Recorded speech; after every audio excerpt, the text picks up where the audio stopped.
How's it going, friends and family of the internet? Welcome to the Real AF TV podcast, the show about fishing and random takes from the land of 10,000 lakes. I'm one of your hosts, Josh LaBaw. And I am Tim Wagner, a host as well. I don't know, like, Host with the mostest.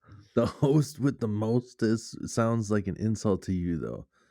I'm the host with the most. Josh is also here, and And we're started off with a bang. yeah, and for sure, Josh is the host with the most. Josh actually hosts, and I just kind of go, "Yep, yep." That is not true. I was listening to the last episode. I was like, shit, I think I talked too much last episode. I felt like obligated to talk a lot. I don't know why. Was it? We have a podcast where we both talk. It'd be fucking weird if you didn't talk much and I did everything. Just like, oh God, can you stop already? It's my turn, bro.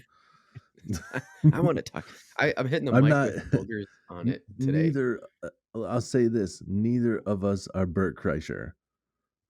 God damn, dude! If you listen to the Two Bears One Cave, Bert talks over Tom constantly. Tom makes jokes about it. All the fans make jokes about it, and everybody is just like, when Bert is gone, everybody's like, "Oh, it's nice to hear Tom talk for a minute." Well, I hope that we make a good dynamic, because this episode we are going to talk about adaptive fishing, being adaptive fishermen. Yes. Adapting to what's going on and figuring it out. And that is definitely not my cup of tea. So that's how I hope. I'm going to ask a bunch of questions. Hopefully you got answers. And then in the second half, we're just going to talk. What? I was just saying, this one's all you.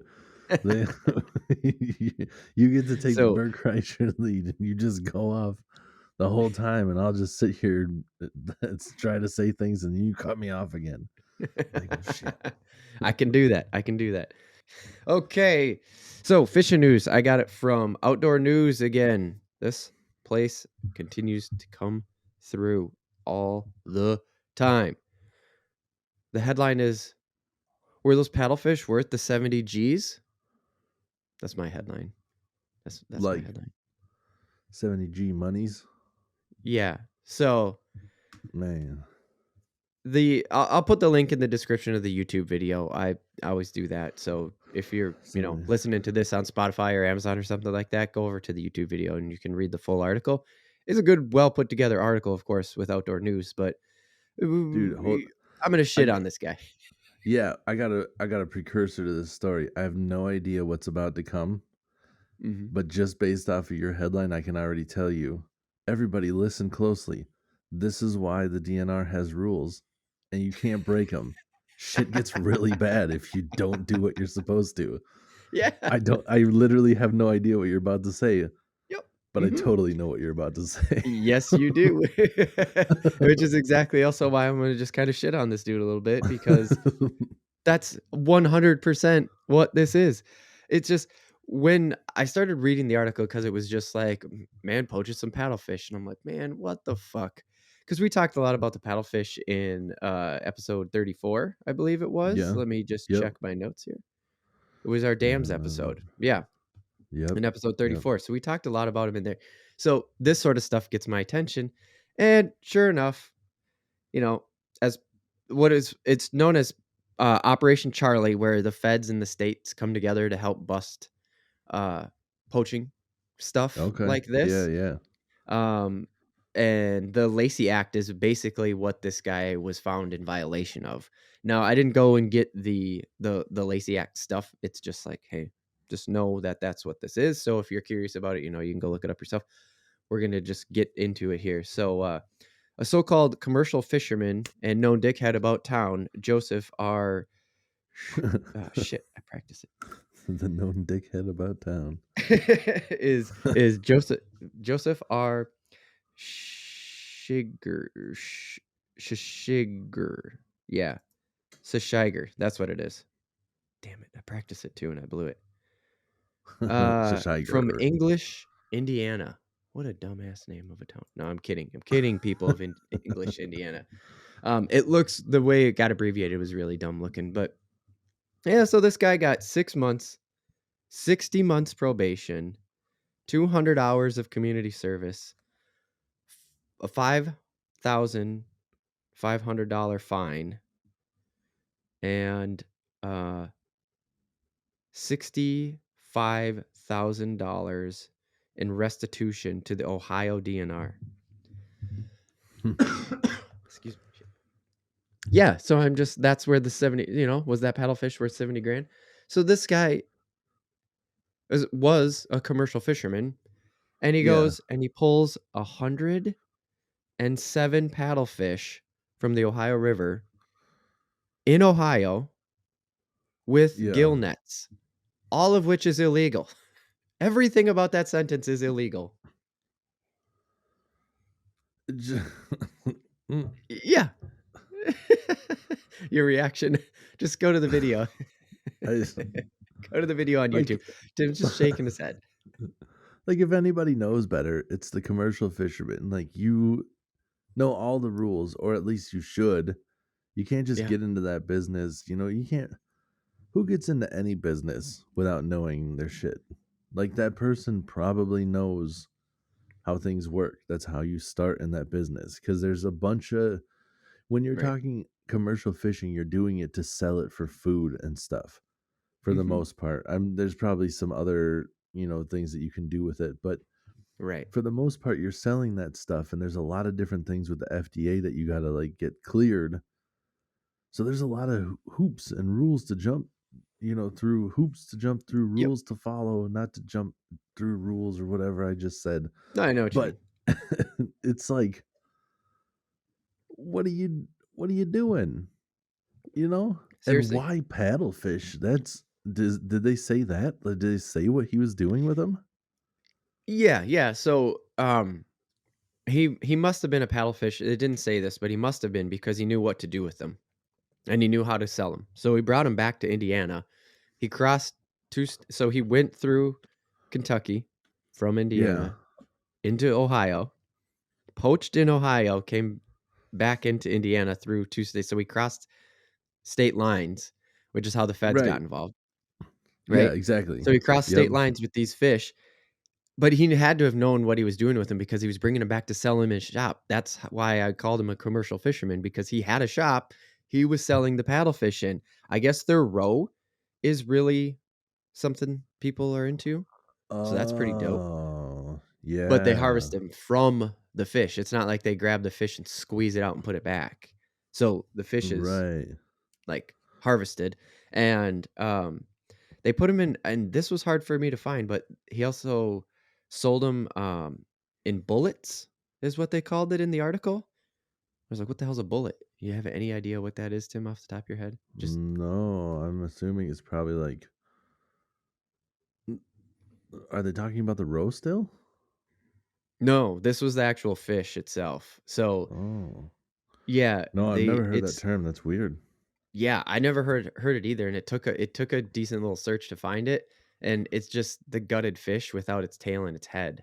So it's just like the torso. Oh, okay, that makes sense. Like just the Yeah. shape. Yeah. So Yep. just the Exactly. okay. Dude, Yep. that's crazy. Yeah. Who Dude, and that's then you gotta be like like we a Asian market or something, right? If you're selling roe and oh, I don't paddlefish, know. that's not anything I've I seen don't know. on like a menu that I know of. I've never, Well, like maybe I don't know, maybe it's like a high end thing. It sounds like something you would get at a sushi restaurant, Like not right, trying the to roe. hate on the Mhm. Asian market. Like I'm just literally like I can't think of where else that would be sold. Because you Yeah, go yeah, to I love sushi and they have all the row of a flying fish and the right, eel and the octopus. You're like, I could totally see paddlefish on that right. menu, Oh, yeah. Yep, So, yeah. dude, 70, Yeah. 70 G's. Yep, yep. And, um there's only 2 places still that the article said there's only 2 places in the United States that still allow for commercial harvest of paddlefish, Okay. and so that's probably also why you don't see it anywhere, because most of the time they're protected, Right, or yeah. you know what I Yeah, mean? we talked about it that in the other We talked episode about it a as little bit. well. Yeah, yep. Yeah, And so there's only 2 places that are and I didn't it's, Indiana and Kentucky, but he did all okay. this in Ohio and went through those states, didn't have a license in Ohio, right? Like, all this shit. So, Right. in Indiana, it may be more common to see because they're the only 2 left or, that in Kentucky. They're the only 2 left that Yeah. even allow commercial fishing of paddlefish. So, Dude, I wonder if that was all in one time too, because that's like a decent operation. Like 150 fish that you're gill netting, so you're probably like setting up these nets in this 107. But river. anyways, Oh, what did you say? 107? 107, yeah. Still though, like I mean, you think those fish get pretty big. So you're talking Yeah. 107 fish. You probably Mhm. have like a refrigerated van, or you have like a Right. U-Haul with like 50 coolers or some shit. I don't know. Right, because they can get huge. They really Yeah. can. Yeah, And then yeah. like, dude, and then you're just, I'm gonna bring it back a couple of states. I know where to get these. Just everything. And like, so I don't know about the DNR's different uh rules in the different states and stuff, but you can get your boat confiscated for that. You can get everything confiscated. Like, so it's not just the 70 Mhm. G's. He probably lost his license to be a commercial Mhm. harvester and everything. Like, you just Yeah, yeah, completely yeah. ruined your life over this. It's not just Yeah, 70 grand. It's yeah. I mean, obviously you don't play by the rules anyways. You probably don't care much. There's probably some like, you're like the Right. mafia of the fish market. Just like, tell me what I can and can't do. I've been catching fish I'm not supposed to for years, you know? But now you Yeah, have it's everybody kinda what I watching you thought too. closer too. So Right, they're so just good waiting luck. for you to screw up again. Yeah. Yeah, You're about to yeah. get busted on tax evasion, sucker. You know? Yeah, so that was just that's exactly why I wanted to put it in, is just like, yeah, this is why the DNR exists, because these are protected fish almost everywhere, and yeah. just because this guy has the ability to do it in his state, goes and it's just like, "Come on now, Jesus." Um, Right. yeah. Anyways, Yeah. let's get into housekeeping. This episode is brought to you by Monster Bass and Real AF TV Patreon. That is patreon.com/realaftv. But we'll talk about that later in a little bit more detail when we take the break in between the fishing topic and the random take. I would also like to encourage you to share this with a friend and leave a review over on iTunes. Or Tim reminded us last episode, Spotify. The Spotify app, I think, is where you can review now on Spotify. Yo. That'd be cool. Help us out. Will be. Yes. Those algorithms love those reviews. The algorithm. Anyways, so Tim, we got a topic here. We got a fishing topic that I thought of because of the shitty weather. Um, Yeah. Real which is quick, funny. Yeah. let's get into this topic since you brought up shitty weather. It's nicer today and a lot of sunshine. So if you're looking at my camera and thinking like, "Oh, his white balance is off." No, I got real sunburned today. I'm red. That's We tried to fix it. We couldn't. And also, I'm cracking this open before it gets warm. Oh yeah, what is it? This is hard Mountain Dew. What? Yeah, right. Official. I didn't Official. know. Yeah, I didn't know it was a thing. Like, and What? then I I've never seen heard it of this at before. I saw it at a liquor store, and I deliver to the liquor stores, and one of the guys was like, "Yeah, I heard rave reviews or whatever," and I'm like, "Cool," and I didn't have any plans on buying it, and then I went there one day, and he's like, "Hey, you were asking about that, right?" And I was like, "Yeah." He's like, "Just got a minute, handed me a can." He's like, "Try it." I was like, Nice. "All right, well, I'll do it right here." I'm not gonna say no. Let's do it, Mountain Dew. Yo, Yeah? that's not far off from Mountain Dew, dude. Holy shit. It's zero sugar too, so I'm guessing Oh. it's probably like the sucralose is like some sort of a magical sweetener. I don't know if Right. it's like Right. necessarily good for you, but I've had some energy drinks where it's zero sugar Yep. versus the regular one, and the zero Yep. sugar one tastes better because sucralose is, I don't know Magic. if it's shitty for you, but it tastes pretty fucking good. Everything I know about sucralose is your body does nothing with it. Goes in your mouth, it goes out your ass. Yeah, Like, you can't process it. It's a completely synthetic chemical, your body knows nothing what to do with it, and it goes in one end and out the other. as long Now, as I I get don't rid I of don't it, know any further, you know, but as long as it's not getting stuck in there and doing some damage, whatever. Here we go. that's Yeah, awesome. I'm pretty damn impressed, man. I can barely tell there's That's cool. alcohol in here. That's Wow, nuts. that's cool. Well, What percent? there you have it. And there's like 4 different flavors. This is the original. I was like, "Give me the original," because I know what that tastes like at least, you know? I Right, don't wanna. right. Anyways, adversity. Adversity. No, no. Adaptivity. Adversity is like Adaptivity, same thing kind adverse of, right? so, yeah. What hold on. What is the amount of alcohol in that? I'm gonna guess 5%. 500% Yep, alcohol. you guessed it. There's a delay if you were watching at home. He guessed as I said it. Yes, Yeah, yeah. It's nailed 5. it.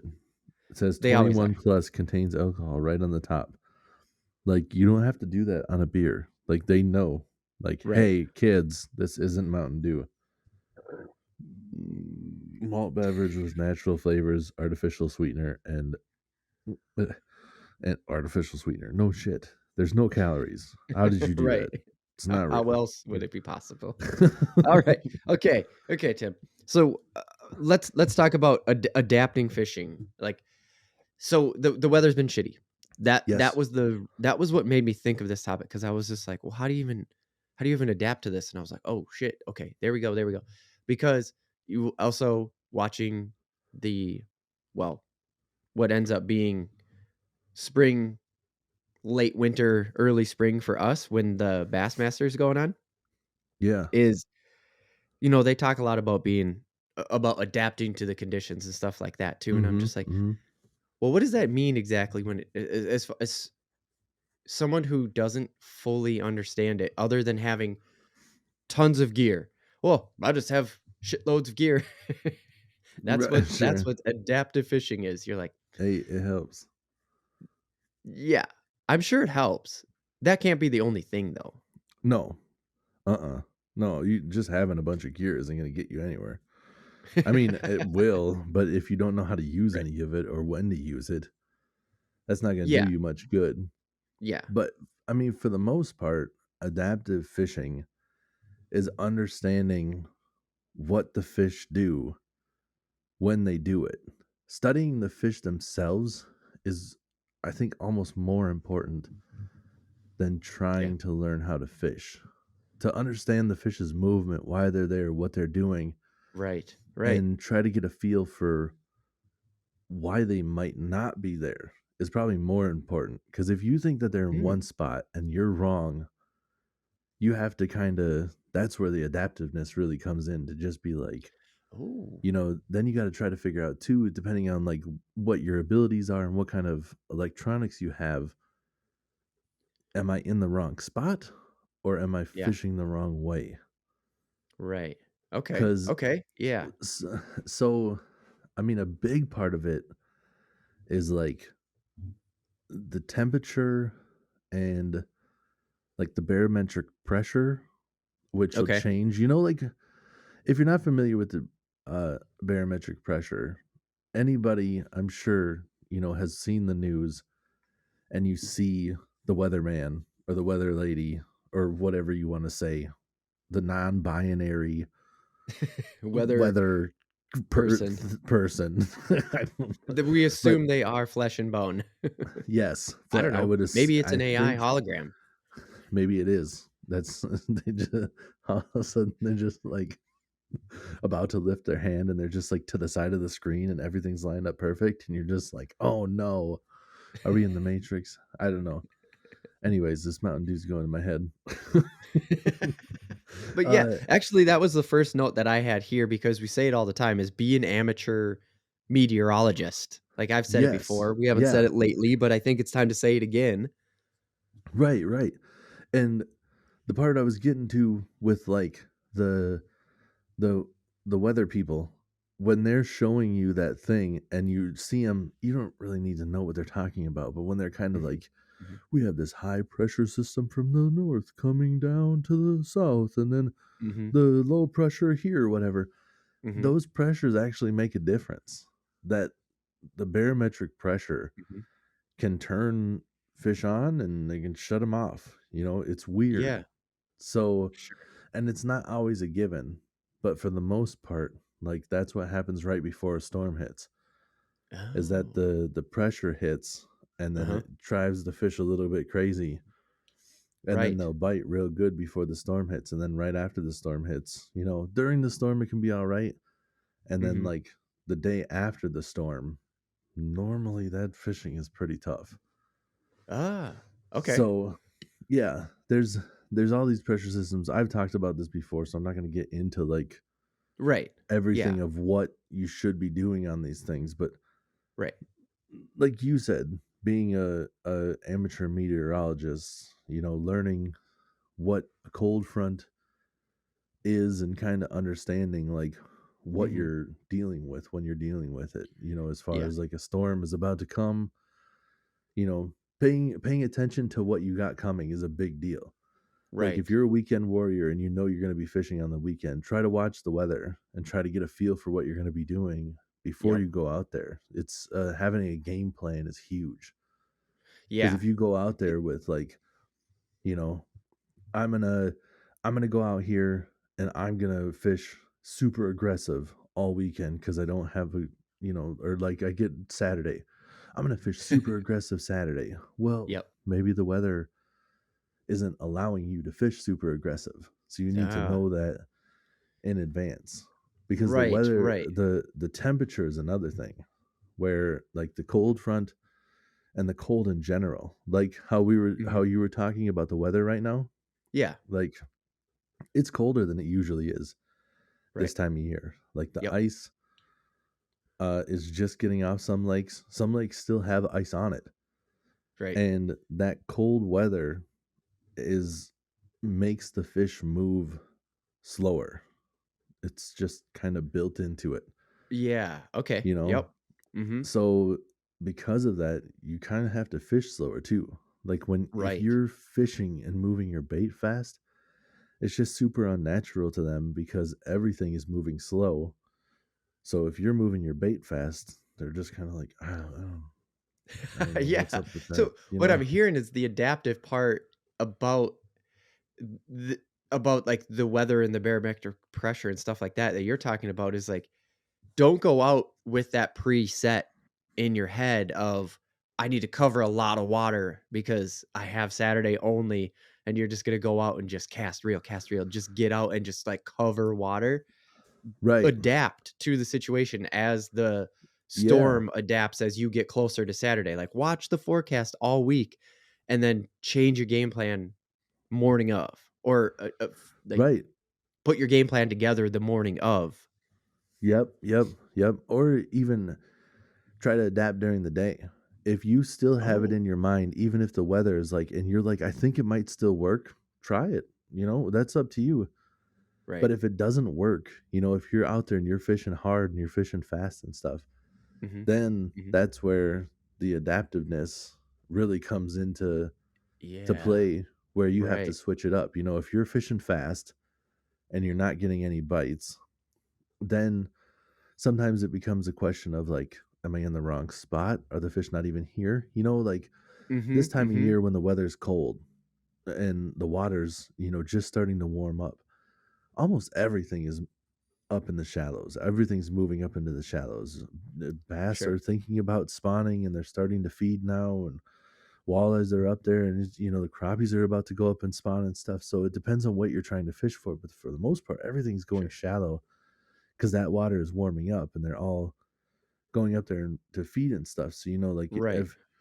if you're fishing deep, you're probably not going to catch much. There's probably not much where you are. There's Uh-huh. exceptions to the rules, but the Of crappies, course. with it being this cold, are probably pre-spawn, so they're like out in deeper water and stuff. But anyways, if you're fishing in the wrong spot, that's a huge part. So maybe try to figure that out. But if you know, like, if you are fishing shallow this time of year, or you see, better yet, you see life, you see the fish, you have electronics, you know the fish are there, Right. then Yep. that's a pretty clear sign of whatever you're doing is not what you should be doing.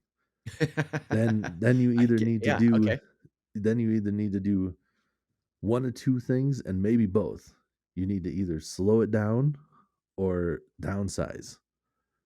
I always Oh, like start a little. change what you're throwing in the first place. You know, Yes. Yep. the whatever you have, live bait or whatever lure Mhm. kind of lure you're throwing. Okay. Yes. Yep, yep. So, if a lot of times I like to start with a little bit bigger baits, and, if I'm fishing more aggressive and whatever, and I'm not getting any, like, it helps a lot on clear water when you can see the fish. Like, if I see a Sure. bass and I'm fishing fast and I'm, kinda casting past them, and I know they haven't seen me yet because I got the, polarized sunglasses and it's a clear day and I'm far enough out that Sure. I saw the fish, I know he doesn't know I'm here yet. Right. And I cast past it and I'm moving it fast and he doesn't want anything to do with it because it was moving fast, or he, like, kinda turned towards it to be like, "What was that?" but didn't really chase it. Yeah. Then you're like, "Okay, w probably too fast, or was I, too big of a lure?" And then you downsize, and Mhm. most of the time, from my experience, is you just gotta slow it down. If Sure. I'm trying to fish aggressive and nothing's giving me the time of day, then I slow it down, and slowing it down works. It's my Yeah. favorite. I love fishing slow when I know where the fish are. Fishing Sure. slow when you're not sure, that can be kinda tedious and stuff, but when you know where the fish Yeah. are, it's Yeah. it can be fun. Sure, sure, yeah, that makes I mean, that makes a lot of sense, again, back to the aggressive thing, right? Like, covering a lot of water, it may feel productive, but in the end, it may not be, so don't get set in it, I think is, like, one of the bigger things you're saying right now is, Right. like, the best way to Yep. be an adaptive fisherman or, like, the best way to catch fish is being adaptive and don't get stuck with an idea in your head because that's probably gonna get you stuck, like, just Right. it's gonna get you stuck in a rut more likely. Yeah. And, uh, also, like, if you are fishing aggressive, talking about those changing the baits, it might not even be a size thing, it might be a bait altogether. If you can Oh, fish pretty fast and then, like, switch to, like, a more subtle, style. If you're fishing, say, like, a really fast vibrating, or, like, maybe a little bit more aggressively vibrating, like, mhm, crankbait, sure. and they're not really giving you the time of day. Even though crankbait's one of the weird exceptions to the rule, like, even if you're fishing aggressively and it's moving hard, Mhm. you could still catch fish on them. It's weird. Like, even if they're not in a good mood, it's like something about a crankbait can, like, piss them off or something, where they're just like, "Not today," and then they just and then they charge it, and you're Sure, like, "Well, sure, I sure. still caught it, whatever." But, like, just changing to something more subtle, putting on, Okay. just a swim bait that has, like, a kind of a free flowing, slow moving tail, 'cause there's Mhm. difference in swim baits too. If it has, like, a paddle tail, sometimes, like, a curly tail grub is a slow, like, it's like a faster vibration, but it's not as hard thumping, Oh, so okay. that might be, where it's more subtle, because Okay. the fish have the lateral line and they can feel that. So if that hard thumping's not working, maybe something a little bit like of a Okay. different frequency is probably a good way to say it. Yeah, yeah, no, that is a great way to say it, yeah, definitely. Yeah. Yeah. Interesting. So So, yeah. short of having oh, sorry, please continue. Oh no, that's pretty much. Oh, okay. Go Yeah, ahead. because what I was gonna say is, obviously, you can see it with the pros, and Yep. they're sponsored, and they've been doing this for how many years? They have years of gear and stuff on the floor of the boat, and you can see that it's just like stacked to gear. That's and then they'll change to whatever they see in the conditions. And we already sort of talked about we got to the conditions, right? We can get into it a little bit more, but my question is without having a huge tackle box, what is being prepared to adapt look like to you? Does that make sense? Yeah, yeah, yeah. So I would say just obviously one bait's probably not going to get it done. You know, a Mhm, spinner bait is a pretty versatile tool because you can, mhm, depending on the blades and stuff, you can burn it fast. You can cover a lot of water with it. You can mhm. slow it down and fish it slow, you know, depending on the blade size and stuff. Okay, You can kind of let it fall and stuff. It's the same thing with like a lipless crankbait. You know, you okay. can burn it real fast because it just vibrates. You can slow it down. They use them ice fishing, man. You can just vertical jig them. Oh, So there right. are, yeah, you can slow them down. You can make stuff like that, but I would say like just try to really get your speed down. Um, if you have something that's a little bit more aggressive, and then something Mhm, where you can slow down. Like if I had like a crankbait on one rod, even if you only had one rod, if I had a crankbait and then yep, something like a weightless fluke, or even if I did, mhm, that's an easy one where it's a weightless fluke, mhm. which is basically like a minnow shaped soft plastic, and Okay, then the hooks, to use those, and then the weight. yep. Weights are something that's super versatile where you can just be like, you can take it off or you can put it on, and they're two different baits. It's super easy to Oh, switch that up. sh And yeah, I never so thought that about same, that. yeah, Makes so so that much same sense. With bait, just a weight, you've got 2 separate setups. With just yeah, 1 weight, yeah, you've and a created weightless 2. fluke, yeah, it's hard to explain it to like a listener, but a weightless setup on a fluke is going to be very slow moving. You kind of like pop it and then it'll just kind of like fall, because there's no weight. It's just a hook. So, and Mhm, depending on the bait you choose, the fluke you choose, some of them are more buoyant than other. So you just kind of like mhm. pop it and then you let it die and it'll fall. And a lot of times they'll hit on that fall. Well, if you have that weight, you pop it and it goes down fast. So it's like that Okay. same bait, but you're fishing it more aggressively. So Oh, that kind again to of, the speed thing that you're talking about at the start of this topic, but it's yeah, just a yeah, different way of achieving speed. exactly. Yep. Yeah. Cause that same Nice. bait, they might want to eat that fish, but it's moving too slow or it's moving too fast. You find Mhm. that right speed and the right cadence, you Sure. could kill it. And sometimes it's only going to work that perfect amount because the pressure and whatever's all lining up, where you only have that window for like an hour and Oh, wow. everything's killing it. I And all of a sudden I That can't was get them not to something bite. Yeah. And you're just wow. like, what the fuck, dude? This was just working. And that's one of those things where you just have to, being adaptive too is not being like married to what you're doing. Like, Mhm, this mhm. was working. I don't know why it's working now, but I Mhm. can't keep doing this because it's not working. Yeah, yeah. So you have to change it. But yeah, like I'd say try to get something that you can fish a little bit faster, something that you can slow down, like a worm. I used the example of a fluke, but you can use a worm. They have like the ribbon tail Like worms. oh, okay, Uh, yeah. those are a little bit harder to fish weightless because of the fall rate and whatever, but that's a But whole if you nother have the thing. weight already, right? I mean, so far you've Right. really said, like what'd you say? A crank, a lipless I think you said, like, a lipless crank, a fluke, a Yeah, weight. like a Like, lipless so far, crankbait it's not a or ton of stuff. right, yeah, a lipless crankbait or like a spinner bait. And obviously there's differences in spinner bait qualities and stuff, but you can go Of they course. have dollar spinner baits at Walmart and they Really? work. They're not bad. There's just way higher quality, way better bearings and stuff. They might not last you as long is a big part Mhm, of it because they're made mhm. with like shittier quality components. Right, of And course. then different hooks or whatever. If you're fishing in Florida and you buy a dollar Walmart thing, the 13 pounder you got a chance of hooking into might snap that thing right in half. But in Minnesota, you're probably not going to have to worry about it. Right, Um, right, right.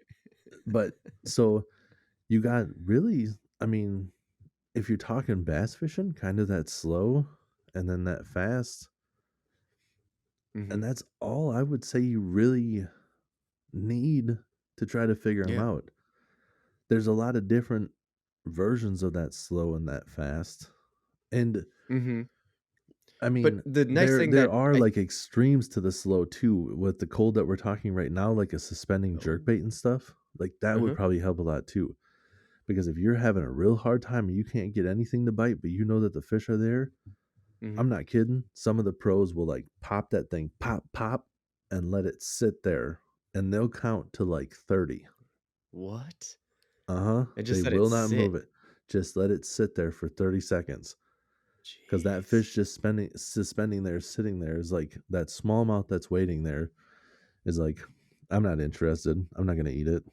5 seconds later, it's just like it's it's still there. I'm not. I don't. And then like 20 seconds goes by, and it's just like, I mean, it's almost stupid not to eat it at this point. It's a free meal, you know. It's like something like that is going on in their heads, and it works. Right. That's so funny. I love it. I love the fact I love that thought, just that the fish is like, I mean, if you're gonna make it that easy, I guess I'm just gonna go Right. do it.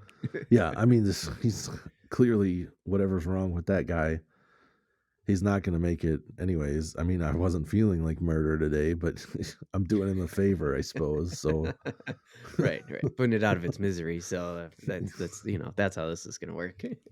I'm a good guy. And w I so, yeah, you're talking about bass. I guess some of that could probably apply to walleyes, I'm guessing too, or pike, those more Oh yeah, I mean, walleyes are even like more those of an predators. extreme. It's like the Oh, okay. same thing where like you might have to downsize to crazy amounts. Like sometimes when you go fish, when you go in the bait store and you're like looking through all the terminal tackle and you see the hooks and all the weights and stuff and you see the really tiny hooks, Mhm. those a lot of times aren't for panfish. Those are walleyes because they're like, oh yeah, Oh. you gotta really make everything natural and not spook them and stuff on certain days. Mm. Mm. Other days you can Okay. fish just like anything else, you know, Right, right. fishing a more aggressive jig with a hard thumping paddle tail and like the same lipless crankbait will work Oh, for mhm. walleyes and stuff too, you know.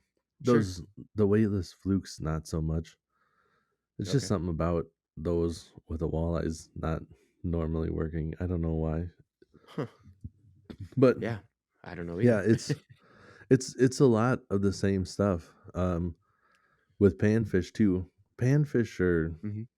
little bit different, but I mean, Yeah. it all comes down to a lot of research before you do it too. Again, you know, we've Yeah. talked about other things on, you know, other uh types of Episodes. fishing and stuff on different episodes, but Mhm. it's a lot about learning what those fish do and why they do it. And if they're Right. doing one thing and you're not getting them to bite, what might get them to bite? Try to figure Oh, that out. Cuz yeah. I'm I telling you, adaptive fishing, having to be an adaptive fisherman and do this stuff, it's yeah. almost better than having a good day. You know, when you do figure it out. Because having an awesome day and being able to be like, I killed it today is cool. But Yep. having a shit day for like the first 2 hours and then figuring it out and still like catching your limit is just like, Yeah. hell yeah. Especially when there's other anglers around. Rewarding, right? Just the Dude, reward yeah, of I'm like not, yeah. yeah, not trying to be like, I got it all figured out. But I've had moments where like I went down to the river and I'm just fishing from shore and things aren't working. And I go to Uh-huh. like I tie on like the tried and true, like old school baits and they're all fishing Oh, with different okay. stuff and trying to like bounce out the bottom or whatever. And I'm just like casting Yeah. out the old school MEPS inline spinner and like catching fish after fish and just having like Yeah, dude. I remember like I'm not gonna call anybody out. I mean, it's not really calling them out, but there was a guy that we went to high school with one time that was Mhm. going to college up here at St. Cloud and just randomly I ended up running into him on the river. And he's been out Okay. there fishing and he's like, they're not biting today. And as soon as he said that, sometimes that can give you a tip. He says they're not biting Good today. point. All I do is look around at everybody else and I'm like, well, they're all fishing this way. So I'm going to try something different. And sure enough, I try something different, and, like, I'm talking Right. cast 1, I catch a fish, and he's like, "What the hell?" No And way, then I dude. catch yeah, and then I catch, like, 4 more fish as we're sitting there, and he's like, "Yeah, they really like what you're throwing." And it's like, "Well, because they don't like what you're throwing. All I did, Which uh, it's nothing special. All I did was took your cue at yours not catching anything. right. You've been watching other people not catch anything. I just Yeah. went a different way than everybody else did, and it worked." Right. Yeah, no, that's a really, really good point about this is like not only know the fish and whatever, because that was the thing that clicked with me just a few minutes ago was like know the fish, know kind of what they want, and have option one, two, and three already on the table. Like that's how it set into my brain. Was it was just like know the fish and say, okay, I'm gonna start with this. I'm gonna go to that if it's nothing happening, and I'm even gonna go to that one. Like option Right. C is even there if I'm not getting bites on one and two. And you Yeah. just said the read your surroundings. Like that's sort of what you said, but read your Yeah. human surroundings too. Like if you can see other people, you can talk to other people, read it. Just go for it. Right. And look what Yeah. happened. Be adaptive. Adapt to the situation. Yep. And don't let that bite you in the butt either. Like, don't assume you know what they're doing by looking at them. But Okay. when somebody says they're not biting today, then you're Yeah. like, okay, so what Right. everybody else is doing is not working because you've been Right. watching too. But if you Right. just show up to a place and you don't see somebody catching fish and they're not like right next to you, don't assume that they're not catching fish. Because some people, like me, Mhm. when I'm fishing and I'm catching walleyes and stuff, I'm not holding it up and yelling like Mike Iaconelli. I'm putting it in the live well and I'm not letting you know that I caught it because I don't want you coming over to my spot. Right, right, yeah, the whole I'm keep your just, distance thing out on the yeah, lake. It's like, "Sure, afterwards, we can go sit at the bar and have a beer, and I'll tell you what I did and where I was, but I'm don't just fucking stay out of my spot. I'm here now. Don't come yeah, close." right. And even like at the boat landing, a lot of times you go out there and somebody be Yep. like catching them. And sometimes like my dad's one of those guys is just like, nope, not really today. Mm-mm. And we'll have like a full live well. And but I'm the kind of guy that just be like catching them and just be like, yes, yeah, I did. Caught a lot. Yep. Fishing's good out Uh-huh. there. Yep. And then they'll just be like, how? And I'll tell them Sure. this lure, I'm gonna not give you the exact location. This lure, I Right. was like over on that side of the lake. Mhm. Very vague. I don't know. Maybe I'll tell you. It depends on the day. I don't Oh, yeah. if I know I'm gonna be out there like later that day or whatever. But Mhm. yeah, I don't also Right, go to right, the boat like, if you're landings a going in lot for either. lunch and So then you're gonna plan on being back out on the lake and whatever, like, yeah, then, okay, because I'm gonna try to get that spot again, I don't want someone sitting there, like, I right. get it, I get the I just don't like the idea of just, like, completely protecting everything. We've talked about that before, it has nothing to Oh do with this yeah. topic, I'm not gonna drag it in. Right, Sorry. right. But yeah, no, totally. But that's the whole thing is trying to be adaptive. And if you get information because somebody can help you out, that's super cool. But Yeah, know that sometimes you have to figure it out on yourself or on your own because right, some people are super weird and dumb and won't tell you anything because they're just like, I'm not going to tell you anything. And it's just like, well, how did right, you learn? right, Bet you somebody told you, you right. know, Yeah. Yeah, it's no, just, or you read exactly. it in Fisherman with a bunch of people that were willing to tell you stuff, Right, just like we are exactly. here trying to help, you know? Yeah, yeah, exactly, exactly. That is like one of the whole things is like that's why we did Relay FTV. That's why we started is Yep. because we don't want to just Yep. sit here and like hoard information. We want you to Yeah. go use it. Like, hey, listener, Yeah. we're gonna put this on the internet. Come join us every Hmm. other week, and we're gonna try to tell you more shit so you keep fishing. Like, it's Yep. pretty fucking cool. Yep. Yeah. So, And a couple, oh oh, go yeah, ahead. no, no, no, because I was gonna cut into sort of winding this down. What were you gonna say? Oh, I was just gonna say from like a sheer just like gear standpoint too. Like if you're out in a boat fishing, be prepared for adverse conditions is another part. Like not just the cold or Mm, whatever. Like yeah. if you don't have enough layers, I can't tell you the amount of times where I've heard that it's supposed to be a nice weekend. Mhm. So I only bring a sweatshirt, and then I'm waking up in the morning, it's like 40 degrees, and I'm like, I really wish that I would have bought more because driving across the lake, sitting in one spot when it's 40 and cloudy and there's no sun, you're like, a sweatshirt, I guess, is okay. But when you Right. drive across the lake, you're just like, oh, I really wish I would have brought Should have more had a gear. hat and some gloves. This is fucking Hmm. freezing. Yeah, there's been some times where it's, you just wish that you would have been like, I should bring this just in case, Yep. and Yep. instead you're just out there freezing, but you go through it. But man, I tell you, it make your day a lot better. And with the Right. wind too, the wind will cut right through you. But like with your boat too, they make like drift socks and stuff. Like if you know what you plan on Oh, fishing, say, yeah. you know, if you're fishing for walleye and you know that the time of year and what you're doing, Mhm. and even bass, it can happen where they're like up on the flats. So the flat is like, it'll be like a big area of like one depth, and that's where they're at. They'll be like up on the top, just kind of Okay, roaming the yeah, like a flats. They won't shelf, be in one right? spot. So yeah, exactly. And you're trying to cover more water and stuff. If the wind is strong, it's going to push you across that flat and you're going to get going super fast. But they have wind socks that you can like put on your boat, Mhm. and they go into the water, and it Mhm. like increases the drag like crazy on your, Oh, like, so it slows you down because you're just not a boat being pushed across the top of the water. right. The wind is trying to push you with this sock that you're dragging through Right, the right, and it's water as not an well. anchor where you're, like, pivoting around it, it's literally just a like a drag mechanism, I guess, yeah, like, you said it the Exactly. best it Yep. could be said. Yeah, it's like a parachute for the water. Yeah, yeah, Yeah, that's perfect. yeah. Yeah, and it's just slowing you down. So it's stuff like that. Like if you know that it's going to be windy and you're going to be out there and you think that, hey, this is perfect, I'm just going to let the wind push me across this flat.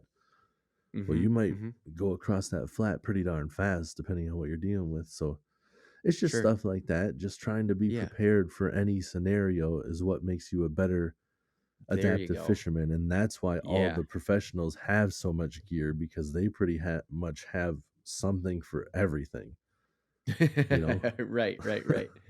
Yeah, for sure. Because if they're not in a tournament, they're, probably guiding on the off season in the not tournament season, I guess, right? Like, Yeah, they there's a just lot of people that are, yeah, that guiding or just trying to like learn about the lakes too. Some of those guys are out there mhm, like not even fishing. They're just driving around with their maps, trying to sure. figure everything out. And that can be a pain in the butt too when it's a super windy day. Cause if you're bouncing and moving and stuff, your transducer's not reading stuff quite right because you're moving all over the place. And, Sure. there's a lot of stuff that just being prepared for what's to come will help Yeah, which is immensely. actually what I had as, like, the alternative, like, I was like, "What does it mean to be a prepared fisherman?" Right? But I liked the word adaptive because I wanted to talk about how, because being prepared is just like, "Oh, get as much gear as you can," or whatever, is kind of like where that Right. road ends. It's the adapting part that is interesting and that you can actually learn from and like have that. And I'm glad you said the gear because that was something that came up and I forgot to put it in the notes. But like you personally, gear wise, like layer up. Yeah, layer up, and rain gear. Rain Rain gear gear. is a huge part because you can have a Yeah. downpour come through. You don't have to leave the lake. I mean, it's up to you. You don't have to leave the lake when the storm comes through, as long as there's not a bunch of lightning. Right. Sometimes, for the most part, it's just water. You just got a downpour. Yeah. And if you don't have the right gear, that's like you're getting off there. But you have a raincoat, all of a sudden you have the lake to yourself. And hopefully you also have the fishing gear and ability to adapt to that, and now you're out there on the lake by yourself Right. in a Yep. in a storm where the fish are probably gonna go nuts, like, Yeah. Yeah. s I mean, there's a good chance. Like, I've, unless it's like a super cold rain on a real shitty like spring day, mhm, most of the time when it's raining, like the fish are still biting, maybe not better than they were before, but like just as good. mhm. And then you come in from, a day out there and uh for sure on a rainy day, Mhm. the light is less, and Oh, right. lower light conditions always help for fishing. Sure. That's just, they'll become more aggressive if the light conditions are lower. Okay. And I've had other people, you come off the lake and they're just like, "I saw you out there. You don't care, huh? It's just raining." It's like, "I had a raincoat on, man." It really didn't change much. You're like, "You see the shirt? It's still dry." I am 100% dry, man. As long as you don't mind that like noise of like water hitting a tarp, in Right. your ears, Right. you're fine, dude. You're gonna be good. So, the thing that I kinda wanted to bring the topic to a wrap, and if it keeps going, cool, but the whole thing to me is you gotta you said all this stuff of adapting and that, but what if you're getting ready to go on a weekend? Like, would you pack? Was it just read the weather again? I mean, you're let's just say you're going 4 hours north. Is there a special, like, way to pack for a trip that you can adapt to what's going on? Even if you just know you're going fishing, you don't necessarily have a fish in mind, or would it be best to prepare for a specific species? I think being prepared for a specific species would Mhm, help you a lot mhm. because then you know which gear to bring. Because if Yeah. somebody's like, "I really want to go fishing for crappies this whole time," Uh-huh. and you bring your bait casters and stuff to, Of go course. bass fishing, obviously you're going to be kind of shit out of luck. Or you have big, Right. like 3 hooks or larger where they're, Mm, decent, inch and a half shank on a big hook right. Yeah. for a big worm. A Mhm. crappie's probably not going to eat that. Like, Right. you got a chance at getting them to bite it, but you really got to kind of know what you're doing. So, I mean, if you have the space to grab everything, n- Of course, normally grab everything. yeah, that's what I do is grab everything and then I let the person say what they want to do, and then I'll grab, just that to bring with us, you know? Mhm, mhm. Or like if I guess it's a good example of like going to a river. I'll Okay. have all my gear and stuff. And when I Yeah. get there, if I got a good idea of if it's a river I haven't fished before and I don't know what's in the river even, Okay. and I'm like, well, I think it's probably smallmouth. I'll just grab my gear for smallmouth. And the Mhm, nice thing about that is like the gear for smallmouth, especially on the river, is the same gear that I'm using for walleye, and the mm. spinning rod I can, use for panfish too. Right. The line might be a little bit heavy, but I'd be able to switch it over. So that's a big Okay. part, I think, is probably, you know, spinning gear. If you don't know what you're going for, spinning gear can get it done with almost everything. Yeah. Bait casters are pretty Mhm. species specific or technique specific, Okay. where I could fish the same bait with a spinning rod Mhm. that I would fish with a bait caster, but the other way around, not so much sometimes. Mhm. But So, yeah, and then you could also pull in, crappie too. So get a medium tackle box and be ready for get a yeah, medium-sized tackle box that won't take up a ton, because that's kind of where I was going with it, right. is like, you have limited space. You gotta load up the car and you got 4 people in the car, right? What do you Yeah, do? And I yeah, think you said it, sort of be prepared to catch something, right. but if you wanna catch everything, Yeah, and for spinner's sure, super versatile. Start right. first. Yes, exactly. The spinning reel is super versatile, but really do your best to try to figure out what you or whoever you're fishing with are trying to catch, Mhm. because Yeah. having live bait is a fantastic tool if you're trying to have, like a fish fry. I wouldn't Ah. suggest using live bait just to catch and release, just to catch stuff because Mhm. with live bait, it's a real fish. They're liable to swallow it because when they eat it, they know that it's not fake. They're not going to spit it back out. They're going to swallow it because they know Ah, it's a real fish. right. So you can do a lot of damage to a fish fishing live bait if you're just trying to throw it back. So Gotcha. I wouldn't suggest that. But if you're just trying to have a fish fry and you're just trying to catch fish, trying to have the right bait for the job is a huge part. Yeah, sure. Crappies, Mhm. crappie minnows. If you're trying to fish for walleye, a crappie minnow might do the job, but you're probably going to have a better luck with a bigger minnow or like a jumbo leech, stuff like that, Mhm. where a Mhm. jumbo leech is probably not going to catch you a crappie. It's Right. just not really their thing. So each, Right.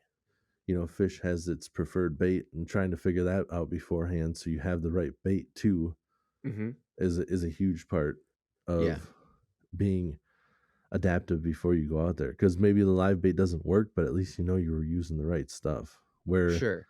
if you go out there and you have little tiny leeches and somebody says we're fishing for crappie and you're like, I guess I'll try it, and you don't catch anything for a while, you're like, well, is there a bait shop we can find someplace, because I'm pretty sure the reason we're not catching anything is because we're using leeches. Right, right, right.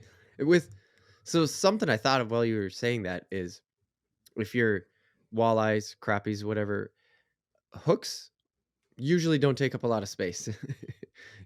Right. Cranks, spinners, things like this, they take up a lot of space in a tackle box, and wherever they are, they take up a lot of space. But would you be able to pack in the same hooks, or could you even reuse the same hook with just a different live bait if you were going for fish fry and you were like, Oh yeah. walleyes today, crappie tomorrow? Because I Yeah, don't for know the sure. answer. Yeah, yeah, you could for sure. Yeah, sweet. There's different styles of hooks, so there's different shapes and stuff. So different hooks excel at different ways of fishing. Sure, of But course. for sure, when you're using live bait, um, the different the smaller hooks can definitely. I Yeah. use the same hooks when I'm bobber fishing, whether it's a leech Okay. or a crappie minnow, Uh-huh. because that's the panfish let you get away with stuff a little bit Sure, better. sure. So you don't have to finesse them like you do with the walleye sometimes. Okay. But especially like when a crappie is spawning, they're they're not bright fish, man. They just sit there. Like, you can watch them. They'll just like swim up and kind of stare at your minnow and then just like suck it in. Sometimes spit it back out. They don't Okay. even seem to be hungry. You don't see that happen with walleye. Like, through the ice hole, maybe, Mhm, but when you're fishing in the spring or summertime, mhm. that just really doesn't happen where they come up and, I mean, it might, but you don't really see it like you do with the crappie and stuff. Like, you Oh, don't have sure. to finesse in the same way, so you can definitely get away with it. Like, that's a good point. It bring the stuff that you would need to catch a walleye. Kind of key it up to that. Mhm, Like, make sure the hook's right, mhm, and that it's finesse enough if you need to do it for walleye. mhm. And then if you decide to go crappie, it's gonna work. You know, Sure. Yeah. as long as the hook's not giant, but the hook isn't normally very big when you're fishing for walleyes. So Yeah, yeah. That's kind of what I've thought what I've picked up on the little bit of walleye fishing that I've done, is that I mean, their mouths aren't that huge typically, you know? Like, a crappie's got right, a big mouth on it actually when you look. yeah, and it's 100% the way they eat too. Oh, Like, a, okay. a walleye will kind of just come up, and sometimes they'll bite it, and they won't actually like eat it. They'll just kind of like bite it, and they'll almost like play with it.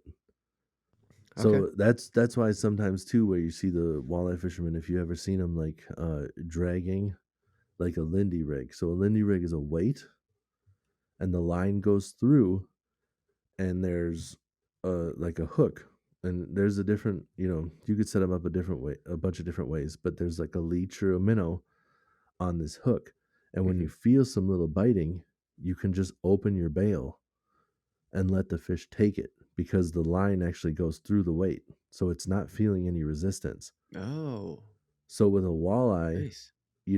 when you feel that bite, a lot of guys will open the bail and they'll count, to 10 or whatever before they close the bail and try to set the hook. Wow. If you're fishing with a bass or a crappie, Mhm. the moment you feel something, you set the hook Right, because of how they just suck it in. right. It's in their mouth when you feel it. Yep. So Not go, always, hook that yeah, lip and go. yeah, exactly. Not always the case with walleye. that was one part that I had to be adaptive to when I like where it was just like you would When feel you it, were and you'd set learning. the hook, and you'd just be like, "Damn it!" And they're like, Right. yeah, they don't always eat it right away." And you're like, "Yeah, I keep losing my bait." They're like, "Yeah, because he didn't have the hook in his mouth. He just had your bait in his mouth." Oh. Almost like they'll just kinda take a couple bites on it to Yeah, like get almost. before they get the hook, right? It's just like, "Oh, Yeah, here's the tail," and then another yeah, bite, and then another one, and there's the head, and the yeah, and bam, right. got it. Yeah, it's like they want to eat it, but they're not just swallowing right away with like the other fish.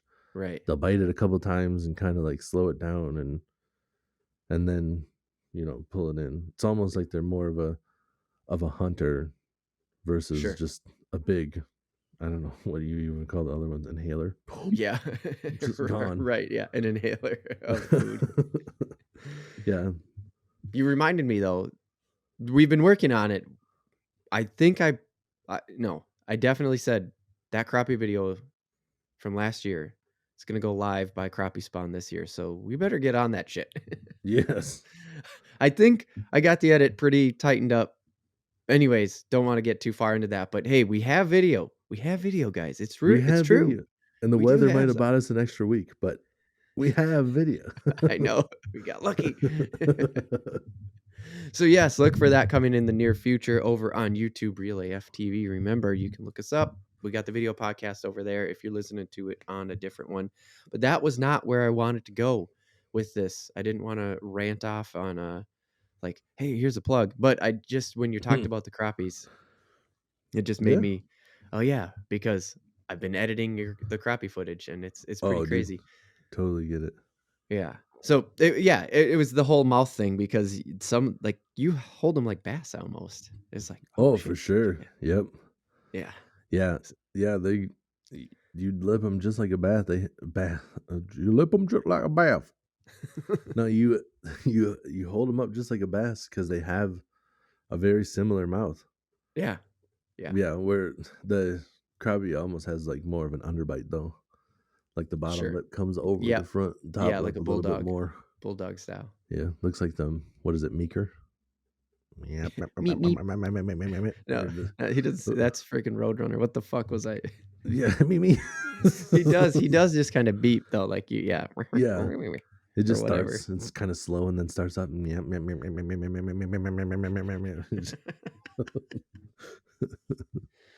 Ah, anyways, that's a weird way to Hey, because that's I didn't have any more, but because I really did want to talk about the like limited space. You know, I wanted to keep it tucked in because in the end, adaptive fishing is prepared fishing, yeah, but again, adapting is the interesting topic, and being prepared to adapt is why I wanted to end with the trip. Like the sure, conversation of the trip is like being prepared to adapt, and I really like how you said the live bait thing, because let's just say you don't want to spend a lot of money, right? Like you're going on this trip, that's enough money as it is. Okay, got a live bait budget, a food budget. What I bring with for gear is what I want to stick to. So if we're going to the shop, we're going to get live bait. And to be ready to adapt to that, it's like, oh, hooks, right. load up on the hooks. Yep, couple different kinds of hooks. Have a have a spinning setup that's a nice, in the middle. Like an Hmm. 8 pound test is gonna be able to land pretty much anything in Minnesota. Sure. And if you end up hooking into a muskie on accident, that's just what it is. But set your drag properly. And I landed a 50-inch muskie on 8 pound test with no leader. It can be done. Jeez. It happens. And that was with the tiny little hook for walleye fishing and stuff too. So yeah, spinning setup, have something you can fish a little faster, have something you can fish slower, Hell yeah. and then have hooks and bobbers for live bait. And that'll pretty much be able to set you up for anything. And then it's fine tuning it and tweaking it from there if you Hmm. want to get more serious about it. Right. Kick ass. Well, hell yeah, Yeah. man. I hope somebody finds real good value in this because I know I did. I ask these questions or like I come up with these ideas because like I don't really know. Yeah, I've been Yeah, walleye fishing. I've been walleye fishing with you, but it's just like this is the opportunity to sit down and think more in depth about it, you right. know, Yep. and actually kind of learn it. So cool. Leave a comment, guys, if you did find this, and then share it with somebody who doesn't know about this sort of stuff, but is like really wanting to get into it because that's what we're all about. I hate to end on those sort of notes, but it's just what's coming to my head right now because having those conversations with those people in the comments of the YouTube video would be something that would happen. If you went over to YouTube and asked the questions in the comments, we would definitely continue the conversation there. And that's Oh why yeah. I'm ending the topic on that note. So with that, Tim, let's just get into some baseball. I just want to talk about baseball. All right. I'm not a I'm not a huge baseball fan by any means. Yeah, I'm not at all, but let's talk about baseball. All right. That's a nice cliffhanger. Into the break. Monster Bass is a subscription box. Sort of. Box, bag, I don't know. But we're going to get into it because you can help support the Real AF TV podcast by going to realaf.tv/monsterbass. That'll shoot you over to the Monster Bass website and it'll let them know that we from the Real AF TV podcast sent you. And I just thought that this was the perfect time to have this ad with the topic that we were just talking about, adaptive fishing. And it was sort of like have gear. Have Yes, the right gear. for And sure. Tim, does Monster Bass not help you have the right gear? Monster Bass does help you have the right gear. They set you up perfectly because they set you up with stuff that makes sense to where you live. They're not giving you stuff that's too big for your lakes and stuff that you're fishing on. They're setting you up with the right gear, and they're setting you up with the terminal tackle, which is the bait or the hooks and the weights and stuff to use these baits as well. If they're setting you up with a soft plastic worm, they're giving you the hooks and worms to use that stuff. Nice. So they're setting you up, and they're giving you very versatile equipment, Yeah. and they're giving you very poignant. Is that even the right word? I don't know. I think it might be. I like it though. Keep going. I feel like that's the right word. They're giving you poignant equipment to be using in the right circumstances. That came out a little bit weird, but you know what I'm trying to say. I do know what you're saying, and that's why I wanted to bring them up for this adaptive, basically what came down to being prepared fishing, because if they're giving you this versatile stuff that is very relevant to where you are, and you get on their subscription service and you're doing this every month, they're setting you up for what you just described as success, in my opinion, in the fishing topic. For sure. And when we were talking about it, I was talking about getting something to go fast and something to go slow. And when I think about it, I think I got that in every box.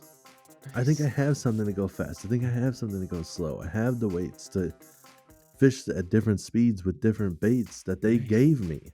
Nice. So it all sets it up. So if you yourself are trying to get into this and, get a little bit better adaptive, or just starting and learning, or you have a loved one that you're trying to get a gift for and they're in the same boat and you want to set them up, these subscriptions are perfect because they'll get sent, not only they'll get sent baits, but they'll get sent baits by people that know how to fish, so you know that they're going to work, and they're set up for where you live. Yeah. So they're giving you baits that work on the lakes that you fish. Yeah. And if you don't catch any fish, then come over to the Real AF TV podcast and learn a little bit more. We'll get some fish. Yeah. Or awesome, dude. That is a really, really good point about the. I missed what you said, but I'm going to keep going with it. That's a really good point, though, about that whole Monster Bass situation that's going on over there. So if you go over to realaf.tv/monsterbass, it will let them know that the Real AF TV podcast sent you, and just help us out a little bit by doing that. Again, it's realaf.tv/monsterbass. So let them know that we sent you from the Real AF TV podcast. That'd be sweet. And again, like Tim said, it could also be a gift to hook somebody else up that's just getting into this. For sure. Such a good gift. You have any idea how excited I would be to get that gift? Patreon.com/realaftv is our second ad. That's right. We have a Patreon page. If you don't know what Patreon is, it is a way to join a community. Some people would call it a subscription service. Others, I have heard it described as a donation place. We are not taking donations. We are not a nonprofit. We are just trying to build a fishing entertainment enterprise. Okay, I might have went a little bit too far. To quote Half Baked, we're fundraisers. We have videos that are of fishing, actually being out on the water. We swear they're coming. Help us make more of them by going to patreon.com/realaftv. Remember, it's real like fish and reel. And that will get you onto our page where we have tiers of what we call joining a community, what we call maybe subscriptions. But, we have $1 tier. So even for as little as $1, you can subscribe to the Patreon page and help support Real AF TV, and not just the Real AF TV podcast, but what we're trying to grow into. Tim. Right. Exclusive Patreon show. 3 words. We would do that. We will do that. Exclusive Patreon show. That's right. 3 words. Yeah. We would do that. We would make an exclusive Patreon show. Does it have to be about fishing? No. Does it have to be some random take? No. You just might get me and Tim BSing. You might get behind the scenes stuff from Patreon or Patreon about what we're doing with Real AF TV, because I got some things that I'd like to talk about, like learning how to render 4K video faster so that the video actually goes live the same time as the audio podcast. There you go. Yeah. And like Josh said, we're not just a podcast. We're not trying to be just a podcast. There is a reason we call this Real AF TV. That's what we aspire to be. That's right. All media. And just like I started it a little extreme, we're going to end a little extreme. Remember, it's realaf.tv/Patreon, and to get over to our Patreon page. And that is the best way to directly support Real AF TV, join the community, have more conversations off mic. That's not the right word, but we'll count it. Off air. There you go. Not on air, but yeah, you get it. When the mics are cold, not hot mics.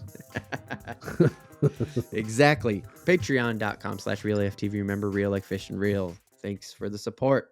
Welcome back to the Real AF TV podcast, a show about fishing and random takes from the land of 10,000 lakes. This is the random take. And if you were just joining us on the Friday when this split comes out, you didn't hear the cliffhanger of me and Tim really aren't baseball people. But if you clicked on this, we're going to talk about baseball. So that's right. We can do it. Which is actually part of this whole thing, is if you've listened to our backlog, you're probably going to hear some overlap, because I bring up baseball a decent amount. I think from everything we've talked about so far, and the years we've been friends, is I'm the bigger baseball fan, but I still wouldn't call myself a baseball fan. Right. So. Yeah, I get it. Okay, yeah, we're like I totally get it, because there's stuff that I like more than you, and I know more about, and there's no way I would say like I'm just a fan of it, like it's my favorite. I just know more about it, you know? So I totally get it. Okay. Because when those words were coming out of my mouth, I was like, I think I sound crazy right now. No, I totally get it, because it's like, it's just, like between the two of us, I probably know more country songs than you do. Right. I don't like country. Right. For sure. Great point. Because so to go right into baseball is like, I've been hankering some baseball and some beer. I got my beer out. We're going to talk baseball. Like, I've been really hankering it, because I do like baseball, but baseball fans are fans, dude. Like, Yeah. Right? Okay. Yeah, I totally know what you're talking about because some of the people that like baseball, where I'll run into them, it's like the first thing out of their mouth. Yep. "How Yep. about those Twinkies?" And I'm just like, the cream filling's alright." You know? I prefer the original banana cream filling to the new modern, white Right. traditional whipped cream sorta thing, but, Yeah, and for and those they're of you like, not following along with this joke, Twinkies is a nickname for the Twins because 'cause we're from Minnesota, "Good and that's save, what you Tim." hear people saying to you, and you're just like, Yeah, the baseball." and you're like, "Oh, yeah, bats are Yeah, hot. Bats are real hot." You just say yeah, something that you saw on the headline, and you move on. exactly, right? Because most of the time it comes down to, like, weather with them. Ah, How about sure. them Twins playing out here in this crap weather? You're just Yep. like, "I know it's been cold, right? It's just crazy." Yep, and you can hang in there with that conversation, and that's Oh, about it. and I know that they make a lot of money, so that's always my go-to too. They're like, "Oh, Sure. I wouldn't wanna play in this weather." And I just say, "I would for that kind of money." And they go, "You got that right." And it's all like, we're best friends, and I don't know anything about Yep, baseball. yep, and you totally just BS that whole entire conversation, Right. which is why I wouldn't call myself a fan because I'm right there with you. Like, when you get the people who are just like, and I'm gonna use an old reference, but they're like, "How about Kirby? He's only hitting 128 this season so far. This time last year, he was at a 280." You're like, See, that clearly you know what's going on more than I do because I couldn't even fake my way through that shit. Like you couldn't even just improv what I just did. exactly. Gotcha, Yeah, gotcha, yeah. it's like I understand I played, like, pee-wee baseball and whatever, so I understand 100%, like, what the positions are called and how the game works and everything like that, Sure. Mhm, but the mhm. stats is all that people talk to you when they come up to you about, Yes. and when they start dropping stats, I'm just like, Yes. "Yeah," or they start dropping names of I barely know the people on our team, Right. and they start talking about the other people on Mhm, different teams, mhm. and I don't know, like, I just know, like, pop culture clips. Yep, They'll yep, just, like, say yep. some, like, Japanese dude's last name, and I'm like, "Is that the guy who was talking about eating bananas because monkeys never get cramps, but when he tried to say cramps, it sounded like he kept saying crap?" So he kept saying, "I eat 2 bananas, monkeys never crap." And then is that who you're talking about? Was it that guy? No, not that's the only guy I know that has a last name like that. I don't know. I I Right, right, right, I know he exactly. plays baseball because I saw the interview and where he was standing and the uniform he was wearing. Right, and I recognize the pirate logo, so, Yeah. I got Yeah. that black and yellow Uh, P on the hat. yes, yeah, Still got it. I believe this one was a bird, and that still I'm not good enough at that. Could have been a cardinal, oriole. I know they're the teams, but what their specific colors are, I do not. Okay, and then they throw in the extra ones where it's all of a sudden it's like, "Is that really their color, or is it just pink because it's October?" Like, Right. you're like, You're "Fuck, I just don't like, know." "This doesn't look familiar, but a lot of this doesn't." So,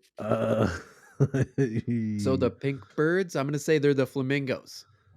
yeah, we're And it's trying to like, get "No, that yeah, was the Blue Jays logo in right. October." Yeah. I know I know basketball, so I know some of, like, the like, some of what you say can transfer over, so I'll be like, "We're trying to get over 500." You know what I'm saying? Right, And they're right. just like, "Boy, that would be nice," and you're just like, "Alright. Yeah. Bullshitting my way through that one, I guess, good enough." You know?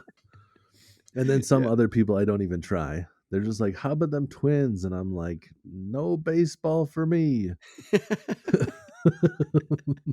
You're like, "I just don't know, because 'cause you're about to talk about the left-hander that threw last Yeah, night for the first yes. 6 innings, and I'm just gonna go, 'What the fuck, man?'" Yeah, they're just like, "Oh, that closer," and I'm just like, "Oh, that's a pitcher, right?" Like, the guy that comes in to finish out the game, I believe, is what you're talking about, and then you go, But "What's his name again?" Knowing full well I don't know a single one of their names. I don't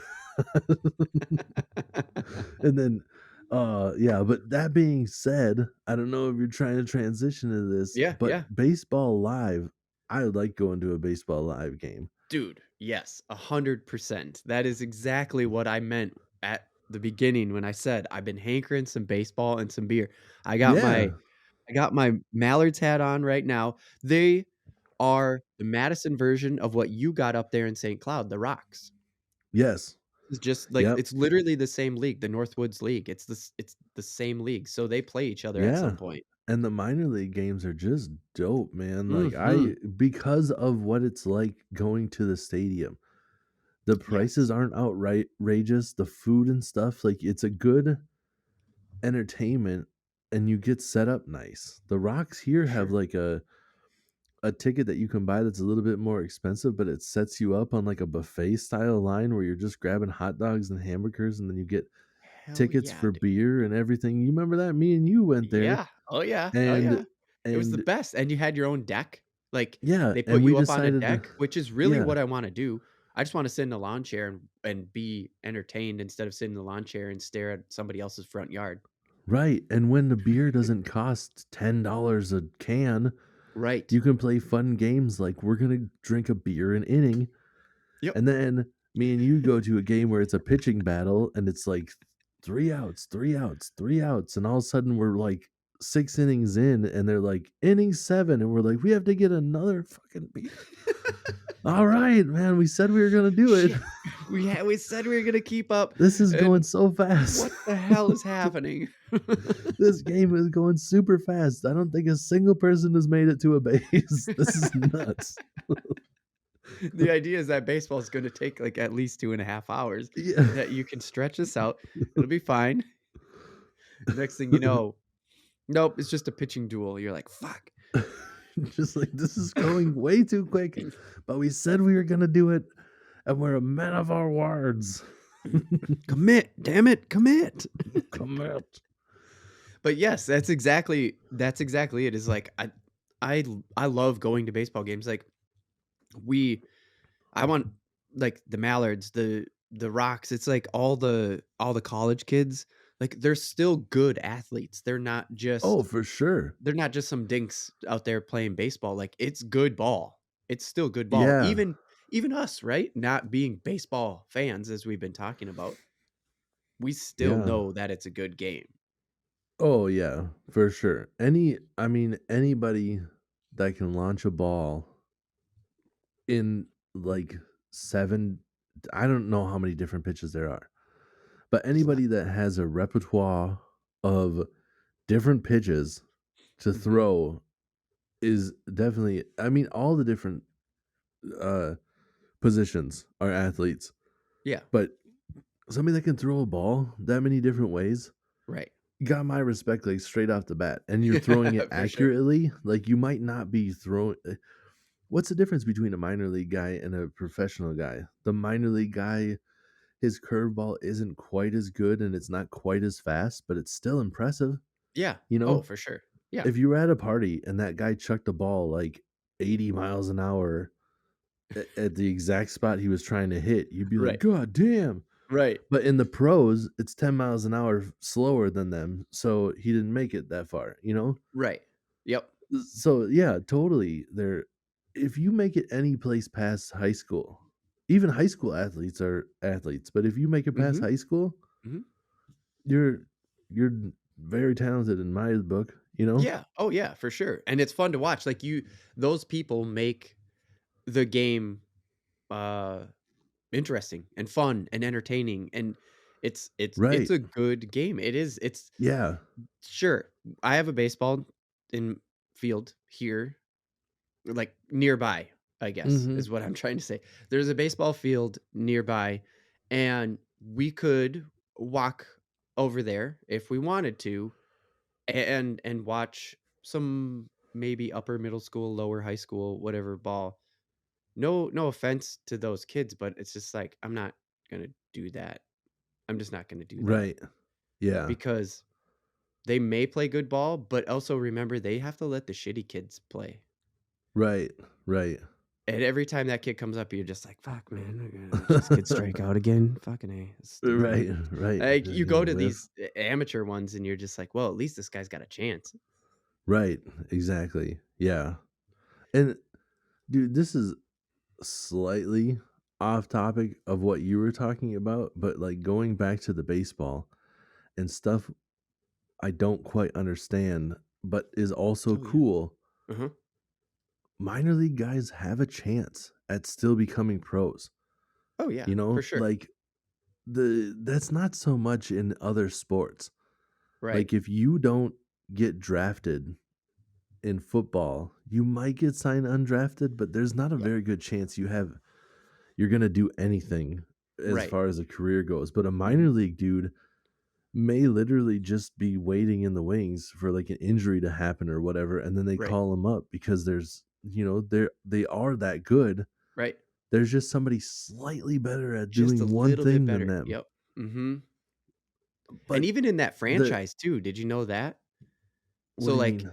so now the St. Paul to just keep it in Minnesota so we don't get too crazy, Mhm. is the St. Paul Saints are now part of the minor league system of the Minnesota Twins, Oh, yeah, yeah, yeah. and because there's a lefty pitcher starter on the Yeah, Saints, doesn't yeah. mean that he couldn't go play for, I don't know, the Florida or the Miami Marlins, right? Oh, yeah, okay. Doesn't mean that the Miami Marlins don't need that kid. What it Right. means is there's somebody on the Twins that's just better than him currently, and that the Sure. Twins won't let him out of the minor leagues because they Right. know if they need him, they want him, and they're Yeah, just gonna because fight to keep him, and however that that makes works, I don't sense. understand drafts, Yeah, the exactly. contracts. That makes sense where they're like, he's better than your guy, but not quite as good as the guy we have starting now. Right. That totally makes sense, and they have some sort of a weird contract. But baseball, that's the part that I was actually getting to, Mhm, is how confusing some of it is that I don't understand. Like every year mhm, there's the baseball draft or whatever, mhm. and then they'll like draft a quarterback that has no interest in playing baseball that you know is going to go play football, but they draft the quarterback and you're like, Oh, yeah. "What? You've Why? mentioned this Huh?" before, and I'm like, "What the fuck are you talking about, dude? I've never heard of this before." Yeah, like I know It's so like weird. Russell Wilson, quarterback for the Seattle Seahawks who was traded this last year to the Denver Broncos, Okay. has never played baseball, never went to any of the teams and stuff, and he was drafted. Like when you look at his accolades, that's one of the things where they were like, he was What? drafted to this baseball team, How does that and you're even like, work? what the? I don't understand. And they're like, yeah, we used our draft pick to take Russell Wilson, and you're like, I don't get Oh, it. And so you like wasted your draft pick. I don't know. I don't get it at all. If somebody I else don't get knows it. about it and they are listening and they want to let us know, Yeah. in the comments and stuff of anything that you're hearing this on, Yeah. feel free because I do not understand. And I also don't care enough to Google it. Right, I yes, just, that's exactly I, it. I wanna be part of the conversation. I don't wanna be right. the, like, one-way street that Google is because Yes. I don't get it. I wanna have a conversation with somebody who does get it. Yes. Exactly. It's like going to the game. I would like to Right. talk to somebody who knows about Mhm. it, but I don't wanna just research it on my own. I don't care enough to just figure out these facts. Y right. I Yep. don't need to have this knowledge when somebody comes at me asking about it Yeah. because it doesn't, I'm fine with being the guy that's like, I don't know, tell me more, you know? Yeah, yeah, yep. I Yeah. 100% agree, and it's just like with the live baseball, it's like, right how you just kicked us right into it. I want to go to live baseball. I wanna go to live baseball. I wanna drink beer. I wanna sit outside. That's what I wanna Yes. do. I do Yes. not wanna sit inside on a rainy day and watch the Twins play in Miami by myself. Don't Right. care. Yeah. I don't even want to listen to it on the radio, even though that's one avenue where I could stomach it. Yeah. Like Yep. if I'm not watching it live, if I'm doing something Mhm. and it's just playing in the background, Mhm. and then but it's just for me, it's so goddamn slow. Yep. I don't. There's no other way to say it. When Yep. I'm watching baseball, even the announcers on the radio, it's the top of the fifth, 2 balls, 1 strike. He's up, throws a 90-mile-an-hour slider. I don't know. I Does a slider ever go 90? I don't know. I don't think so. That might sound Maybe stupid. Randy did, Yeah. but anyways, doesn't matter. Throws it fast. He's just like a swing and a miss. 2 strikes, 2 balls. You I'm know? gonna laugh over this whole thing so that way you don't get recruited to do baseball for somebody, and you're like, "I don't know, man, I can't do the podcast anymore. They took our recording night." Yeah. Because that's also the other thing too, is, like, obviously the amateur baseball that we started talking about with the Northwoods League and stuff like that, they're Yeah. not, um, doing this crazy thing, but come on. It's like 128 games a season or something like that. 100 uh, come on. Come on. What? It's a lot, dude. So many games. Like, I don't even follow the Twins on my Google updates. Yeah. Like, I got the Wolves on there now because you got me into them after you got me more into it once you said, "Hey, they're in the playoffs again finally," you know? I was like, "Okay, Sure. I'll add them to my Google feed." Got the Wild on there. Yep. I took the Twins off because it was, like, every day, and sometimes, dude, doubleheader, sometimes twice a day. Right. Yeah, you're just like, "What happened? Huh?" What the fuck? Didn't the Twins just play at noon? Oh, yeah, a Yeah. doubleheader, 7:30 game tonight too. You're like, "Jesus Christ." Yeah. Guess what? Hey, how do you tell somebody that their sport isn't that hard physically? You have 2 games in the same day. You just have 2 games in the same day. And you're just like, "Oh," you know, and nobody Okay. argues it. It's just No, like, "Baseball players play hard." Just like, not they really. train hard. They Yeah, train hard. They the train like out every athlete. yeah. They're athletic, most of them. Some of Yes. them buy their way out of that with, like, large contracts and a heavy bat. Yes, exactly. The DHs, I know that. Yeah, there you go. Yep. The designated hitters, as long as you are accurate at hitting a ball and you could smash that fucker over the fence, hey, you got a I career. don't care what your workout regimen is. Right. Yeah. The pitchers, that's a different story, Oh, like, I think there is some Jesus, stuff into the completely. double headers where they're like because those guys are chucking it, so many Oh, well, they don't times even in a pitch a full game. game. Like, it's like rare, hardly ever does anybody throw a full game. It's like Right. it just doesn't happen. No, and that's why the no hitters are such a big deal. When it's a collective no Right. hitter, it's a feat. But when Yep. it's one person that throws a no hitter, that's Yep. remarkable because Right. of how many goddamn pitches that guy had to throw and not get a hit. Right. And also Uh, think about that too, is like it's a no hitter. That didn't mean he threw, whatever 3 times 3 times 9 is. No, no, no. Foul Right. balls. Yeah, balls Like, don't affect your hit. Yeah. yep, yep. Don't forget about the ones that were outside. Yep, that weren't in the Mhm. strike zone. Yep. Don't forget about the ones that like hit and the third baseman was like, "I bet you that goes foul. Bet you it goes foul." Yep, goes foul. Yep. The catches, Yeah. the plays that were thrown out at first, like you never Right. have a number. There's no exact number to that. This how many throws there is. It's Right, just exactly. nobody got on base. Like, shit. Right. Yep. Yeah, It's it's crazy. it's something else, man. So this is something I wanted to ask you. This is from the beginning, so we'll get away from like a little bit of the live stuff now that we were already that like really wanted to start this, and I wanted to ask you actually. Is like you said you played Pee Wee, but like I don't think I've ever asked you how much did you play because I played all the way up until high school. Okay. Yeah, no, not for me, man. I played shit. It wasn't long, man. It had to have been like 4th or 5th grade. Which is And just the like American obligation. It feels like suburban white America just plays baseball no matter what. It's yeah, the dude, way and I yeah. feel it is. And I remember like it was like summer practice and stuff and you would go there and I never really even liked baseball. Like Mm, mhm. we would just go there and then we'd be doing the stuff and practicing, and I'd just be like, I don't like anything about this sport. Like, I'm just not into this. And then one day, they started doing like fast pitch stuff. Mhm. And one of the kids got beamed in the face and it split his lip open. They had to like take him to the hospital and he had to get stitches right away. Mhm. And that was it for me. I was like, I'm out. I'm like, I don't care about this sport. I don't want to get hit in the face, dude. This like no. And because it was right away, it was like if it was an accurate pitcher and I didn't have to worry about this stuff Mhm. and I could try to hit the ball, I'm fine with it. Mhm. But you have people throwing the ball at me that are the same age as I am, and I know I'm not that accurate. I'm not trying to get hit in the face. I was just like, I'm out. I'm done. Right, I right. I knew That from a was it. young age, like these kids can't throw that well. I'm not standing in front of this fucking thing. Oh my god.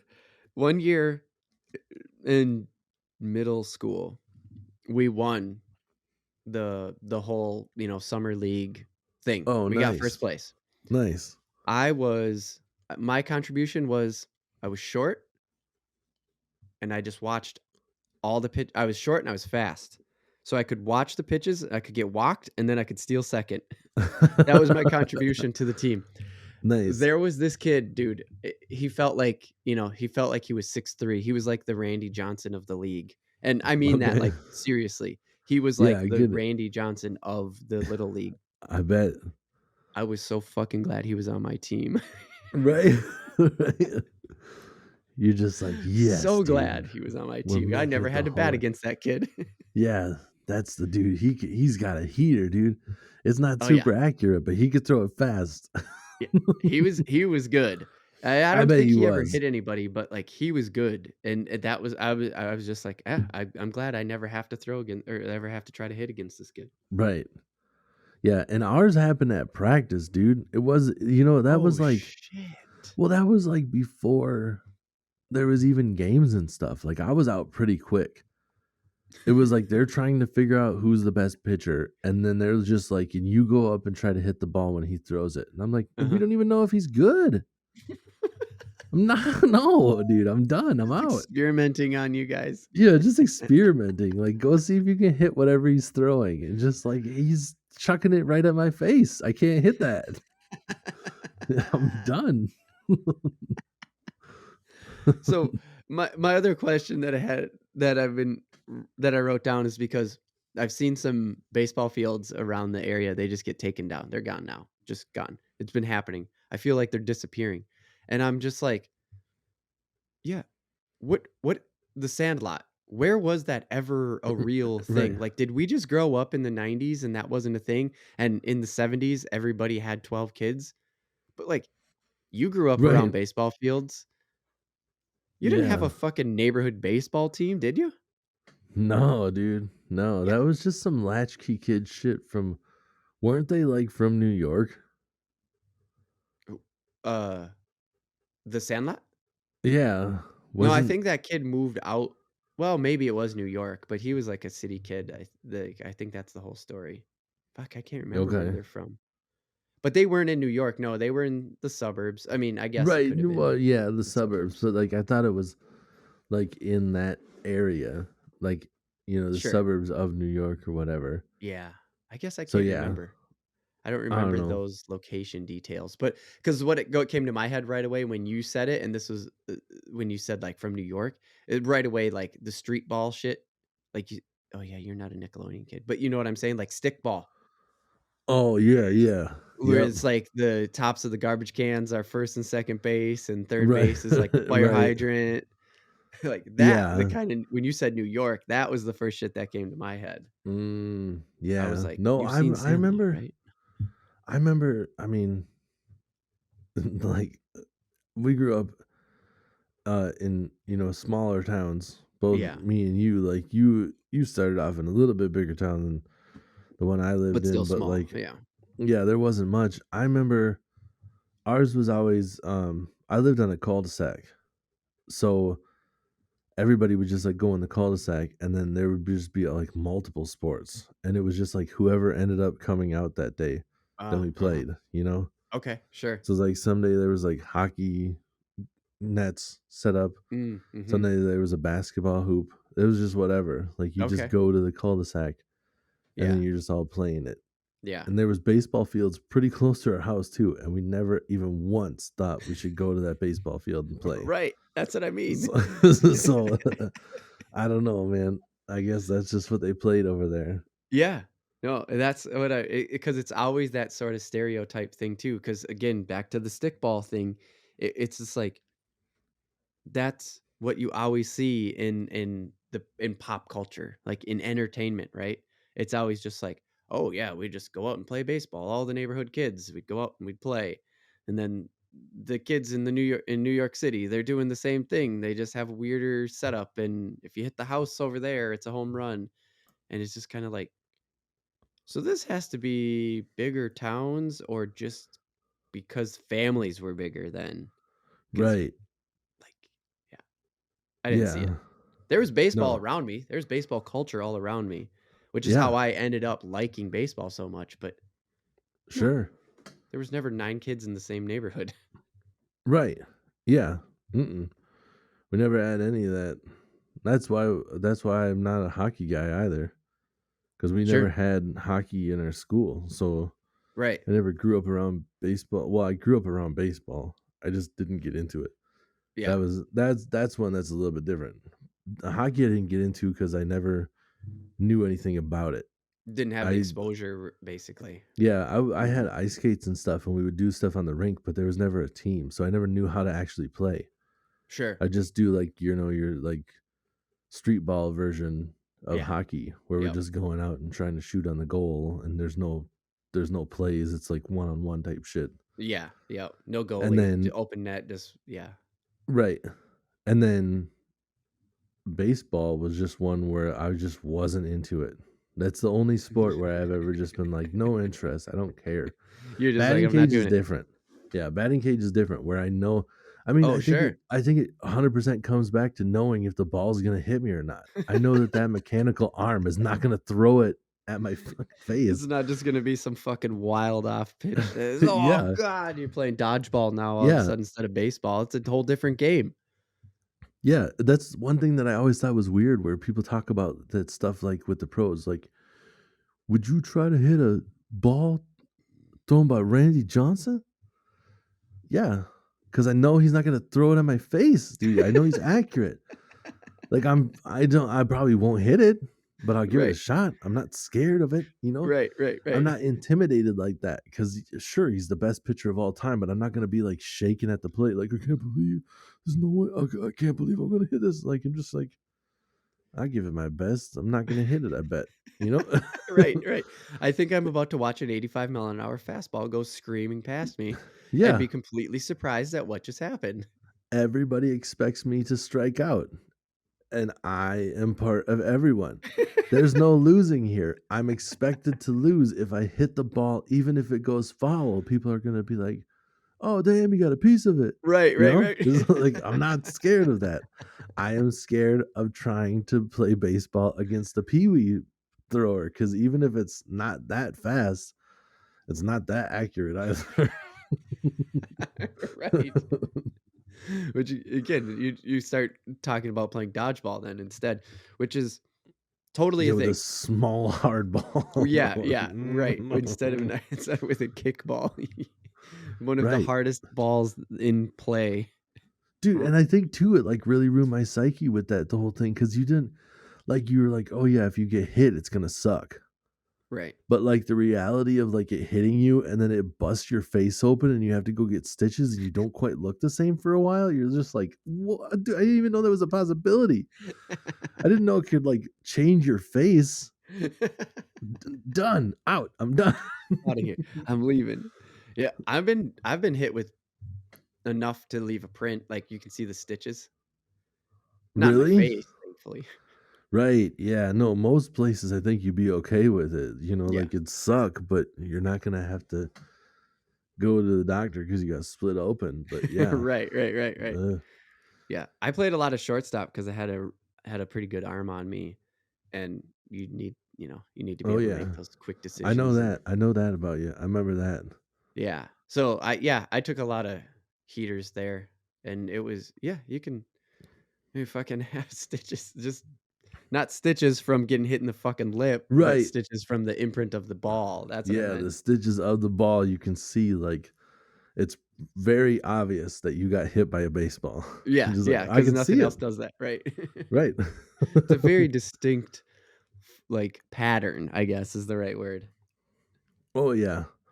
Yeah, like, that's one thing, like, I've always been, um, on the, like, artistic side, Mhm. and I have drawn many a baseball. I know Yeah, exactly what they look like and how to draw them, yeah. but I've never wanted to play. For some reason, I'm just like, "I will draw them," That and that's that actually was something that I thought of when I brought up this topic, was how you won that one in college. You won that contest in college. Oh, yeah. We started Yep. I remember I was sketching mine out, and I looked over and I was like, "What are you doing?" And you just kinda turned, you're like, "Hey, this is this, and this is gonna be that." And I'm like, "My idea is really similar. I'm gonna stop my idea because yours is better." And the version that came out was so fucking sick. I just knew right away. I was like, "Dude, there's no way anybody's beating that." And because it was a softball, like, was it softball trebuchet contest? Yes. Yeah. And Yep. yeah, your design was sick. Yeah. Yeah, thanks, man. I I definitely, like, for some reason, it hit me right away to do it differently because 'cause I've drawn so many baseballs, and I was like, "This is gonna be a baseball, and the baseball's gonna have a face, and it's gonna be, like, screaming as it goes flying through the air, Yeah. and then you'll have the trebuchet in the background." Yeah. And, like, you had a similar idea, Yep. but it it was a really cool idea, but I don't think anybody else had a shot because I'm the only person Yeah. that didn't just put a trebuchet. Yeah, yeah, yeah, for sure. Like, mine was, because it was like a trebuchet contest, the trebuchet was gonna be bigger on mine, and like I said, when I saw yours and the start of it and how you had the baseball so big, or whatever, Yeah, so large and, like, prominent, it didn't take away from the fact that it was a trebuchet still, like, it was a trebuchet contest, but putting that ball front and center like that, instantly recognizable and properly positioned to bring your eye to the trebuchet, it was just like, "Dude, this is the winner."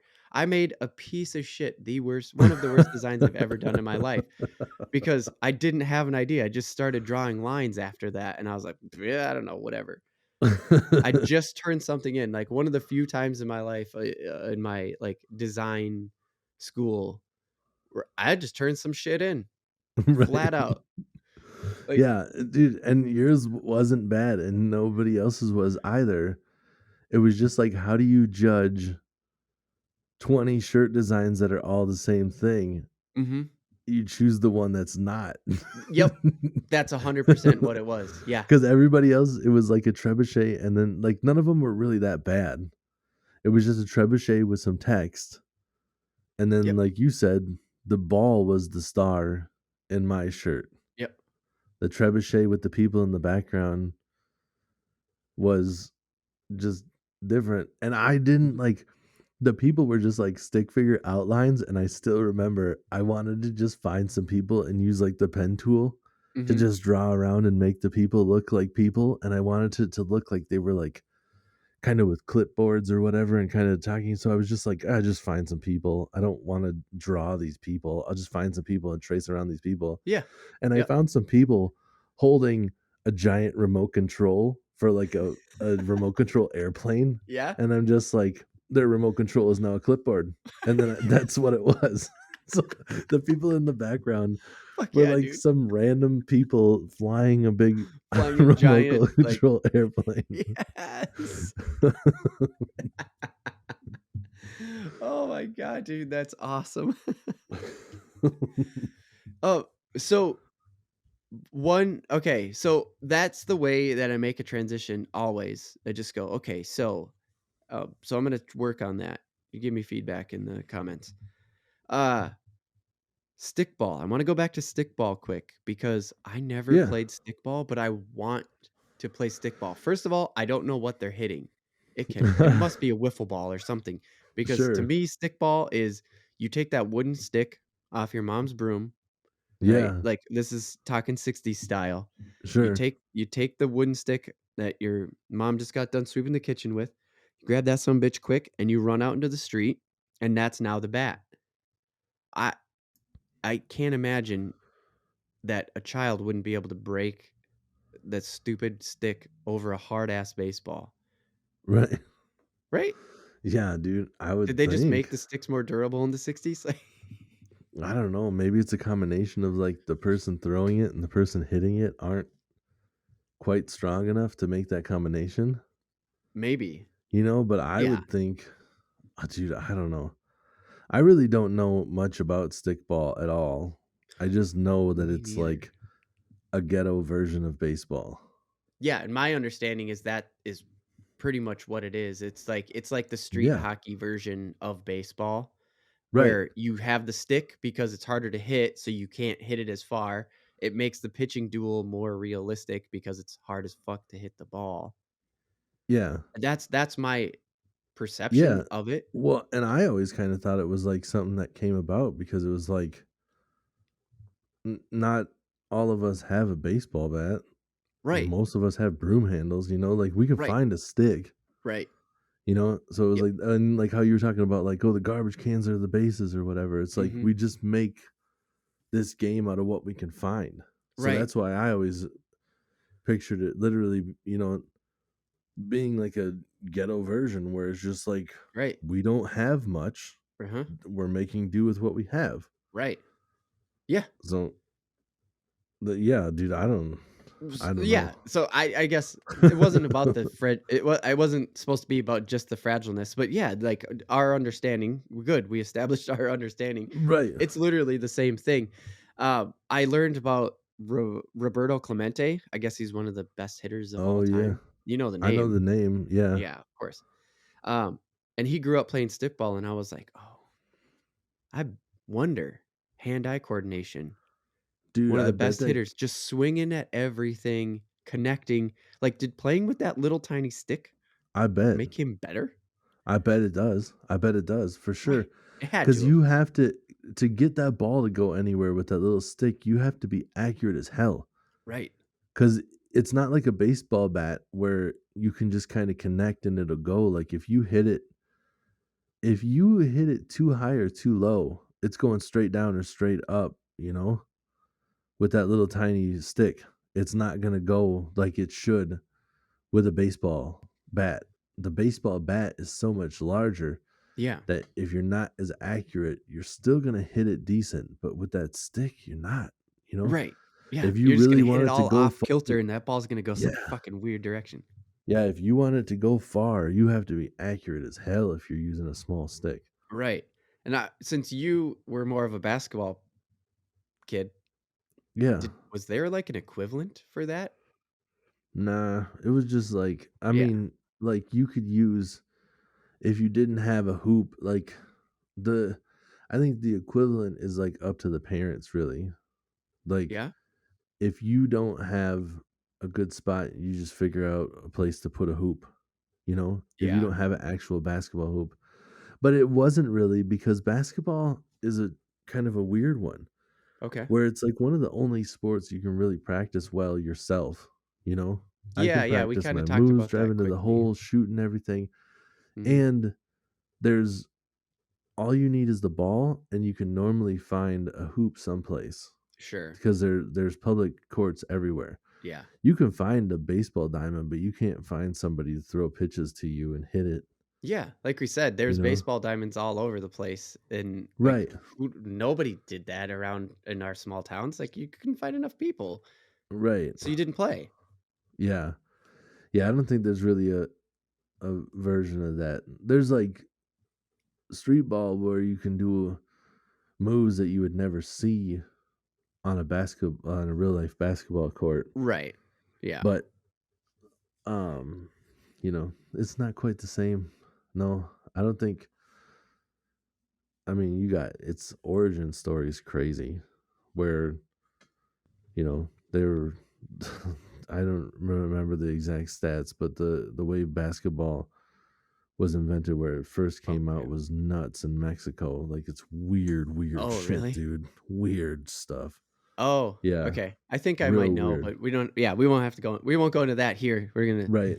but, yeah, I guess I was more curious about, like, the accuracy part of it, like, could you become a three-point was there, like, a way to become a good three-point shooter? Because, like, though Clemente was one of the best all-around baseball players of all time, to just focus in on his batting average and say that was because he played stickball, like, he learned to be accurate at swinging a bat because he had Right. a small bat at first. Would there be like, "Oh, yeah, this guy's a three-point shooter because he used to play without a backboard," or something like that? I don't know. Oh, yeah. Like, I don't Probably not. I would say if anything, maybe it was more like this dude's got mad handles yeah. because he just dribbled the ball 24/7. You know, he Yeah, didn't have anything going on, so he didn't have a TV, he didn't have video games. He just sit right. in his room dribbling a basketball all day. Uh-huh. Walk to the bus stop with the Right, basketball in his hand, dribbling exactly. the whole time. Yeah. Yeah, yeah, for sure. Yep. Yeah. Yeah, that makes a lot of sense. Speaking of video games, though, you made a perfect transition for me because I actually really like video game baseball. I used to play a Yeah. ton on PS1. Uh, Okay. I've fallen off lately, but also because they're like simulators now. At some point, I can't remember when, but I think it was $1,000,000 for the first person to throw a no hitter in some of the MLB the shows, the original like MLB the No shows. shit. Yeah. What the hell, dude? That makes me wanna jump on board. No. I think that's what it was. Somebody correct me in the comments, please, if you're watching this Dude, on that's YouTube, and just let me crazy. know if I like drop the link to like the commercials because I remember there being commercials and everything about it because they were such a simulation that they were just completely convinced that this would take forever and that they would make money by selling the game. You know what I'm saying? Yeah. Like, it's this That's if I nuts. tempt people to make $1,000,000, I'm going to sell 3,000,000 copies when I would normally sell It 2,000,000 makes copies, and I'm gonna sense, make yeah. that money back. I mean, we just proved it right there. I had no interest until you were like, "You can win money," and then I'm just like, "Give me a copy of that game. I'll try it. I know how to Right, play video games, you know? I'm like, right. I'll give it a shot." Yeah. No, and Dude, I that's love them. crazy. I still play them. I play this really Well, arcadey one. Well, I should say it's not really arcadey because it skirts the line perfect of what I need, yeah. and Okay. that's it feels arcade, but it's simulation enough because I know enough about the game to be like, "Oh, I should bring in the infield on this one because I got a man on first and I got 2 outs," and, like, I kinda get that part of the game enough Okay. to be able to and you can do those little shifts like that, and Yep. then the pitcher is still pretty free in the sense of, like, "Okay, here's a pitcher, they got 5, they got 5 pitches." It's called Super Mega Baseball, Okay. and, dude, I love it. I Sounds think it's arcadey. yeah, exactly, and it plays arcadey in a way, but it also has all those, like enough if you know about the game where you can get it pretty accurate to a Real decent life. baseball game. Yeah, because I mean, as soon as you said, "I know to pull in the infield," or whatever, like, Mhm. the baseball games I've played have been, like, super old school, or the newest ones I've ever played have been the Mario ones.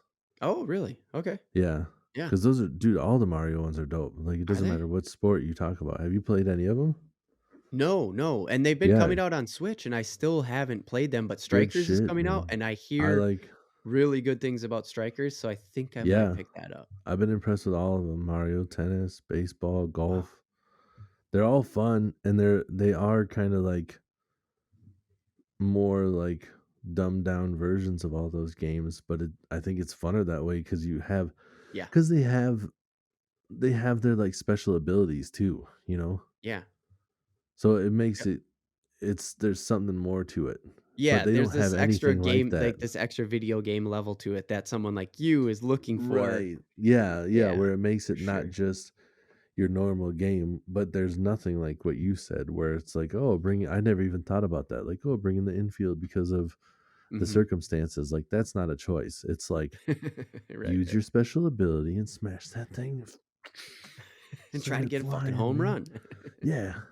With Yeah. your base, get the bases loaded, and then bring out Bowser and destroy. Just destroy. You're like, okay, I get that part of the game. Yes. Oh, Tim, we gotta get to a baseball game this year. I think that's what this all came down to. I think that I think so too, man. get into a live baseball game, drinking beers, and just watching some good old baseball. That's in the end, that's the takeaway from this for me. Yep. Dude, just going back to that like money real quick, because I was Oh, thinking yeah. about it and I didn't say it. Like, Uh-huh. could you imagine like that if you see somebody, you like pull up in a vet? And I'm say vet because I'm trying to be like realistic. Like if Right. you win $1 Yeah. million, like that's a car you could buy without going crazy, Right. you know? Yeah. But they're just like, dude, that is a dope ride. How did you get it? No, on the big show. What? I got the EA Sports Big Show. I don't know if that's even who No, it doesn't makes matter. it, I but get it's you. just like, yeah, I pitched a no hitter, first one on that game. Came out in 2019. I got it night of, went home. No, vet. What?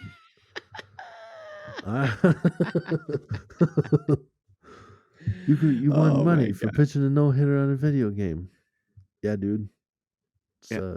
2022, bro. Video games make money now. All right, whatever, dude. Yeah, It's dude. dope. For real.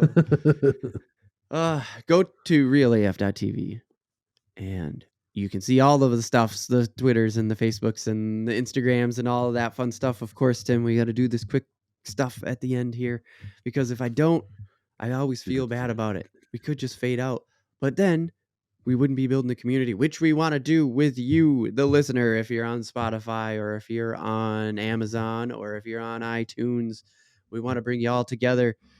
Patreon.com/realaft. Remember, real like fish and reel. And you can help the podcast and join a community of people learning and loving fishing and even talking about baseball too. Fuck it. That's right.